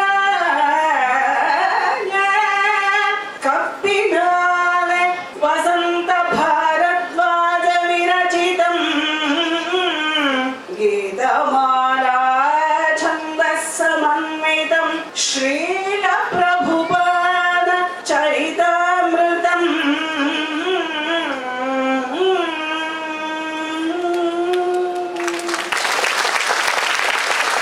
Hare Krishna, offering my respects to His Holiness Sri Ishar Priya Tirtha Swamiji of Adhamaru Matha, and my respects to Sri Madhu Pandit Prabhu, Sri Stoka Krishna Swami, very well known teacher and orator Dr. Gururaj Karjagi, and the author of the book that we are today celebrating, Dr. Kabinale Vasant Bharadwaj, and all the wonderful devotees who have assembled here. Yes, it's a very momentous occasion. Please pardon me for speaking in English.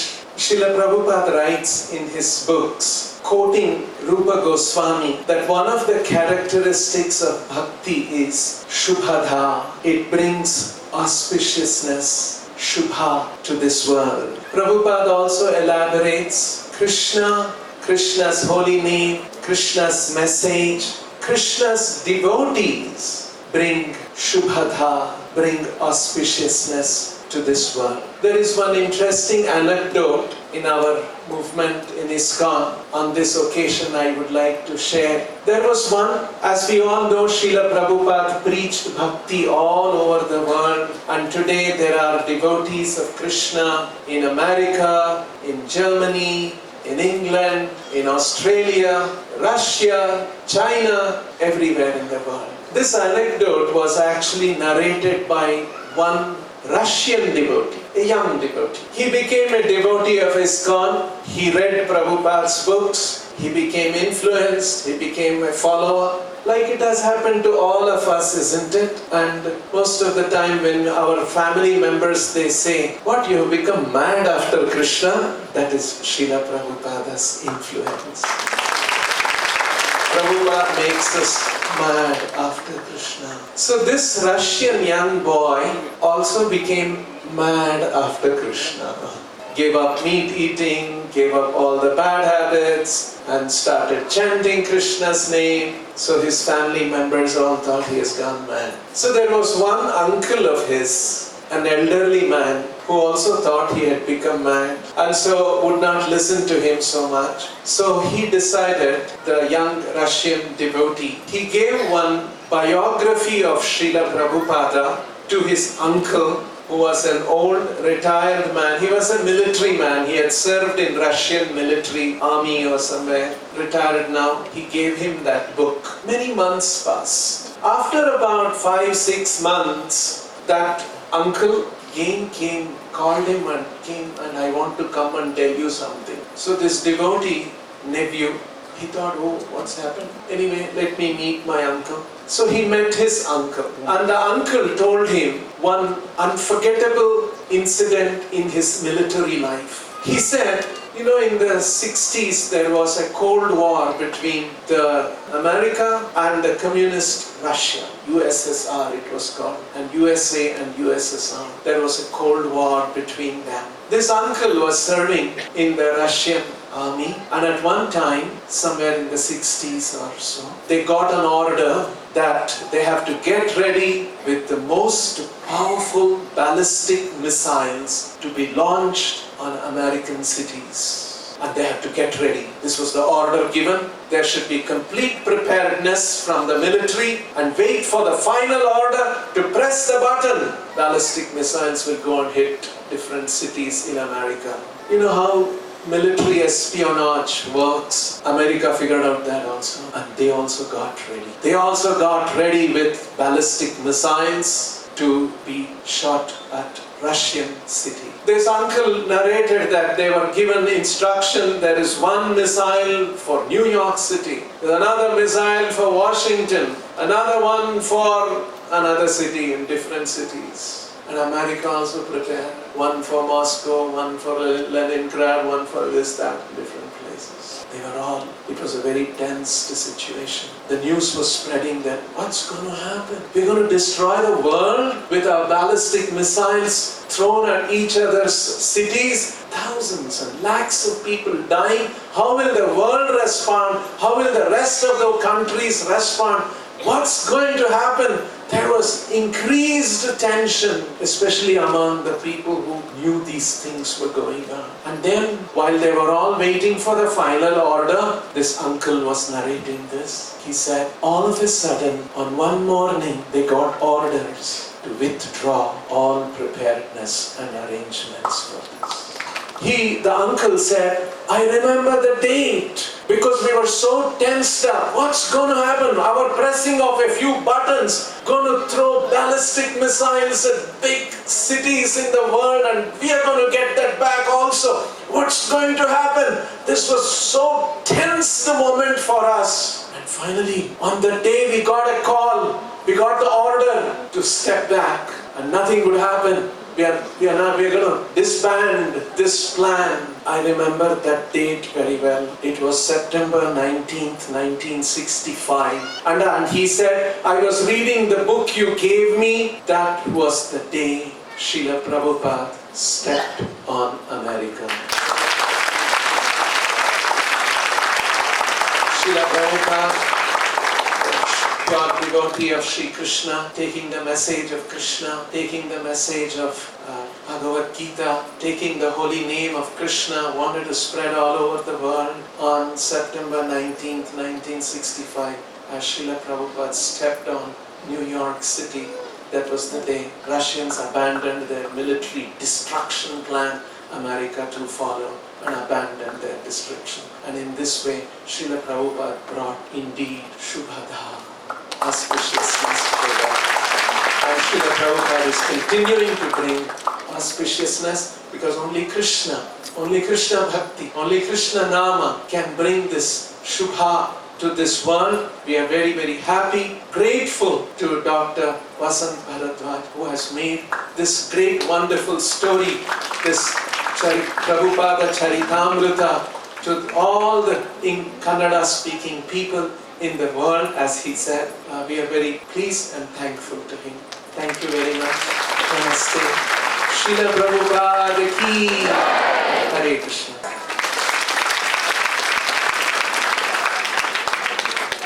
Doctor Kabbinale Vasanth Bharadwaj ರವರಿಂದ ವಿರಚಿತ ಶ್ರೀಲ ಪ್ರಭುಪಾದ ಚರಿತಾಮೃತಂ ಪ್ರಿಯತೀರ್ಥ ಶ್ರೀಪಾದಂಗಳವರು ತಮ್ಮ ಅಮೃತ ಹಸ್ತದಿಂದ ಒಳಗೊಂಡಂತಹ ಈ ಒಂದು ಪುಸ್ತಕ ಅಭಿನಂದನಾ ಪುರಸ್ಕಾರವಾಗಿ ಗೌರವ ಪುರಸ್ಕಾರವಾಗಿ ಪಡೆದುಕೊಳ್ಳಿ. ತಮಗೂ ಕೂಡ ಡಾಕ್ಟರ್ ಕಬ್ಬಿನಾಲೆ ವಸಂತ್ ಭಾರದ್ವಾಜ್ ಇವರುಗಳಿಂದ ಹಸ್ತಪ್ರತಿಗೊಂಡಂತಹ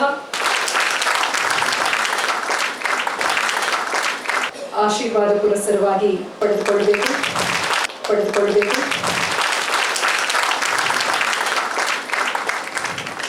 ಶ್ರೀಲ ಪ್ರಭುಪಾದ ಚರಿತಾಮೃತಂ ಕನ್ನಡ ಮಹಾಕಾವ್ಯವನ್ನ ಆಶೀರ್ವಾದ ಪುರಸ್ಕಾರವಾಗಿ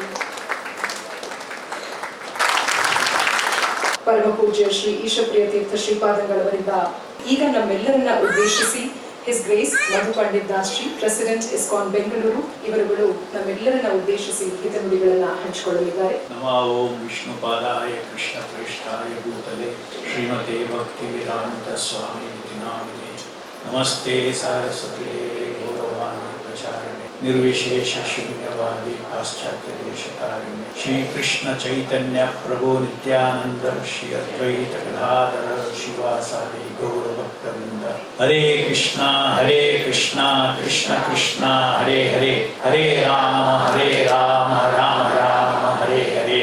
So today is a very momentous occasion. ISKCON Bangalore being situated in the state of Karnataka, we were inspired by the Supreme Lord himself to glorify his devotees through this wonderful work by Vasant Bharadwaj ji to the Kannada speaking world. One of the Shad Aishwaryas of Krishna is called Yashas. He is eternally famous.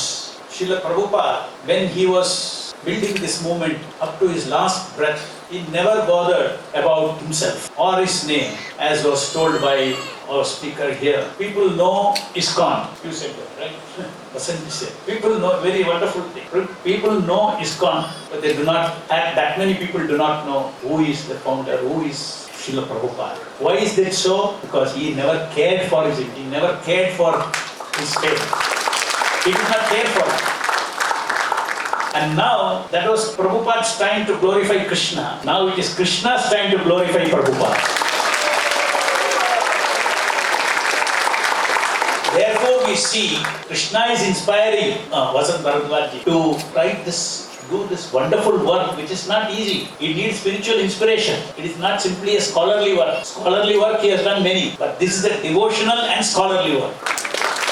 So to do this, it requires inspiration from inside. That inspiration came from Paramatma inside, and therefore this is a divine writing, and this is going to inspire a lot of people with the life story of Srila Prabhupada. What a wonderful, pure devotee of Krishna Srila Prabhupada was. People should understand. The readers of this will realize this truth. It is a work. Prabhupada said this movement will go on expanding. No end. It's not that, there's another thing that Swamiji said. Everything in this world has beginning and the end. But here, in this case, a spiritual movement has no end. It started in New York, then it went to San Francisco, then it went to London, then it went like this. It's going on. And Prabhupada's desire was every town and village there should be Nama Sankirtana going. So that is his vision. As much as this Krishna consciousness movement will last, that much the work of Vasant Bharadwaj will last. But it is his glorification. Another wonderful thing I wanted to tell you on this occasion is Prabhupada not only spread Krishna consciousness to the Western world, fact that he inspired so many people who are not connected to our Vedic culture, who are not Hindus, who are not Indian, they all became devoted to Lord Krishna. All of them accepted the message of Bhagavad Gita that Krishna is the supreme personality of God and he is the Bhagavan, he is the Purushottama. That fact brings another proof. What is that proof? Prabhupada proved Bhagavad Gita or our Vedic knowledge or Bhagavatam is not meant for only Hindus. No denomination. This is Atma Jnana. Our Vedas are giving Atma Jnana, not simply the religious Jnana, giving Atma Jnana, the spiritual science of the soul. Otherwise, how? It is only people who are not connected to our Vedic culture. How they are all completely dedicated? Because it is the dharma of the soul. And the soul is neither an American, Indian, Australian, European, no. So when they received the Atma Jnana, completely they absorbed the Sanatana Dharma. into their own life, transformed their life, changed. They gave up everything that they were doing and dedicated completely to serve Lord Krishna. So this is another very big contribution. Not that Prabhupada simply, you cannot just that, okay, here Vaishnava Parampara, he went and he preached, and this Siddhanta he spread. Most important today, from this thousands and thousands of people who have no connection with Indian culture have absorbed our Sanatana Dharma. It shows that our Sanatana Dharma is really Sanatana, and it is Atma is the same in everyone, and the taste for Atma Jnana, anybody can capture it, irrespective of whether he is a Hindu or Indian or Muslim. This was proved by Srila Prabhupada. This wonderful work done by Vasant Bharadwaj, as was requested by Dr. Jyoti, it has to also go to the next stage, singing it in a musical way, recording it. That way, much more will be appreciated by the people. Otherwise, it's just only some readers will touch this book. And also giving commentary on it. That will, we will definitely take this up. In this way, work that has been done by Vasant Bharadwaj will be blessed more and more, and more Jivatmas receive this great story, because Krishna Leela and his Shuddha Bhakta Leela are same. When you are reading Prabhupada's Leela, it is like reading Krishna Leela. It is Bhagavad Katha. I hope that we will be able to extend the work that we have said, and I thank Swamiji for his wonderful Ashirvachana, where he explained very fundamental things that we all should. Real contribution of Srila Prabhupada is like a never ending. It is not that 11 years Prabhupada 66 to 77. His story only ends at 1977. No, it doesn't end. His story is continuing even today. Even today, it is his story. That spirit, it is the cloud that never exhausts. It goes on raining the kripa of Krishna, which is coming from Vaikuntha in the form of the Hare Krishna Maha Mantra will spread more and more. Hare Krishna, Krishna Krishna, Hare Hare, Hare Ram, Ram Ram, Hare Hare. Every nook and corner, and this will actually bring about change on this earth. It will bring about golden period for within this Kali Yuga. Wherever there is Krishna Sankirtana, the entire atmosphere will change. We already heard that anecdote that Chanchala Patikar who said, it's amazing. On the day Prabhupada landed in America, a big calamity was stopped. What a coincidence. It is not coincidence, it is a fact. Such is the auspiciousness that comes to this world by glorifying Krishna, by glorifying His devotees. Thank everyone for being here today. And with this, Hare Krishna, Krishna Krishna, Hare Hare, Hare Ram, Ram Ram, Hare Hare. ವಿಶಿಷ್ಟ ಕಾರ್ಯಕ್ರಮಕ್ಕೆ ಆಗಮಿಸಿರುವಂತಹ ಸಹೃದಯಿ ಸಭಿಕರು, ಮಾಧ್ಯಮ ಮಿತ್ರರು, print and electronic medias ಎಲ್ಲರಿಗೂ ಕೂಡ ತುಂಬ ಹೃದಯದ ಧನ್ಯವಾದಗಳನ್ನ ಹೇಳಿ ಬಯಸ್ತೇನೆ. ಈ ಕಾರ್ಯಕ್ರಮ ಇಷ್ಟೊಂದು ವಿಶಿಷ್ಟ ರೀತಿಯ ಹೃದಯದ ಧನ್ಯವಾದಗಳು. ನಮ್ಮೊಂದಿಗೆ ಈ ಕಾರ್ಯಕ್ರಮದಲ್ಲಿ ಅನೇಕರ ಸಹಕಾರ, ಸಹಯೋಗ ಇವೆಲ್ಲವೂ ಇತ್ತು. ಇದರಲ್ಲಿ ಒಬ್ಬರ ಹೆಸರನ್ನ ನಾನು ಸ್ಮರಿಸಬೇಕು. ಶ್ರೀಮತಿ ಮಂಗಳಾ ಭಾಸ್ಕರ್ ಹಾಗೂ ಭಾಸ್ಕರ್ ದಂಪತಿಗಳು. ಇವರುಗಳು ಈ ಪುಸ್ತಕಕ್ಕೆ ಹಾಗೂ ಸಕಲರಿಗೂ ಒಂದು ರೀತಿ ವೈಶ್ವಿಕ ಕೃಷ್ಣ ಪ್ರಜ್ಞೆ ಸಂಭ್ರಮಿಸಲು ಒಂದು ವೇದಿಕೆಯನ್ನ ನೀಡಿದ್ದಕ್ಕೆ, ಈ ಒಂದು ಕಾರ್ಯಕ್ರಮಕ್ಕೆ ಅವರ ಕೊಡುಗೆಯನ್ನ ನೀಡಿದ್ದಕ್ಕಾಗಿ ಸದಾ ಇರುತ್ತೆ. ಹೀಗಾಗಿ ಸತ್ಸಂಗದ ಪ್ರಭಾವ ಶೂನ್ಯಾಯ ಗುರುನಾ ಗುರುವೇ ನಮಃ. ಎಲ್ಲರಿಗೂ ನಮಸ್ಕಾರ. ಹರೇ ಕೃಷ್ಣ. ಎಲ್ಲರಿಗೂ ಈಗ ರಾಷ್ಟ್ರೀಯ ಕಾರ್ಯಕ್ರಮಕ್ಕಾಗಿ ಆಗಮಿಸಿರುವಂತಹ ಎಲ್ಲ ಮಹನೀಯರು, ಭಕ್ತಾದಿಗಳು, ತಾವುಗಳು ಎಲ್ಲರೂ ಇಲ್ಲೇ ಉಳಿದುಕೊಳ್ಳಬೇಕು. ಗುರು ಹಿರಿಯರಿಗೆ, ಪರಮ ಪೂಜ್ಯರಿಗೆ, ಯತಿವರ್ಯರಿಗೆ ವೇದಿಕೆ ಹಾಗೂ ಮಾರ್ಗವನ್ನ ತೆರವು ಮಾಡಿಕೊಡಬೇಕು. ಅವರನ್ನ ಬೀಳ್ಕೊಡೋಣ. ಒಮ್ಮೆ ಜೋರಾಗಿ ಹರೇ ಕೃಷ್ಣ ಕೃಷ್ಣ ಕೃಷ್ಣ ಹರೇ ಹರೇ. ವೇದಿಕೆ ತೆರವುಗೊಳ್ಳಲು ಒಂದು 2 ನಿಮಿಷಗಳ ಕಾಲ ಮಾಡಬಹುದು. ಇಲ್ಲೇ ಇರ್ತಾರೆ. ಹೀಗಾಗಿ ಶ್ರೀಲ ಪ್ರಭುಪಾದ ಆಶ್ರಯ ಕಾರ್ಯಕ್ರಮಕ್ಕೆ ಆಗಮಿಸಿರುವವರೆಲ್ಲರೂ ಕೂಡ ತಾವೆಲ್ಲರೂ ಆಸೀನ 2 ನಿಮಿಷಗಳ ಅಂತರದಲ್ಲಿ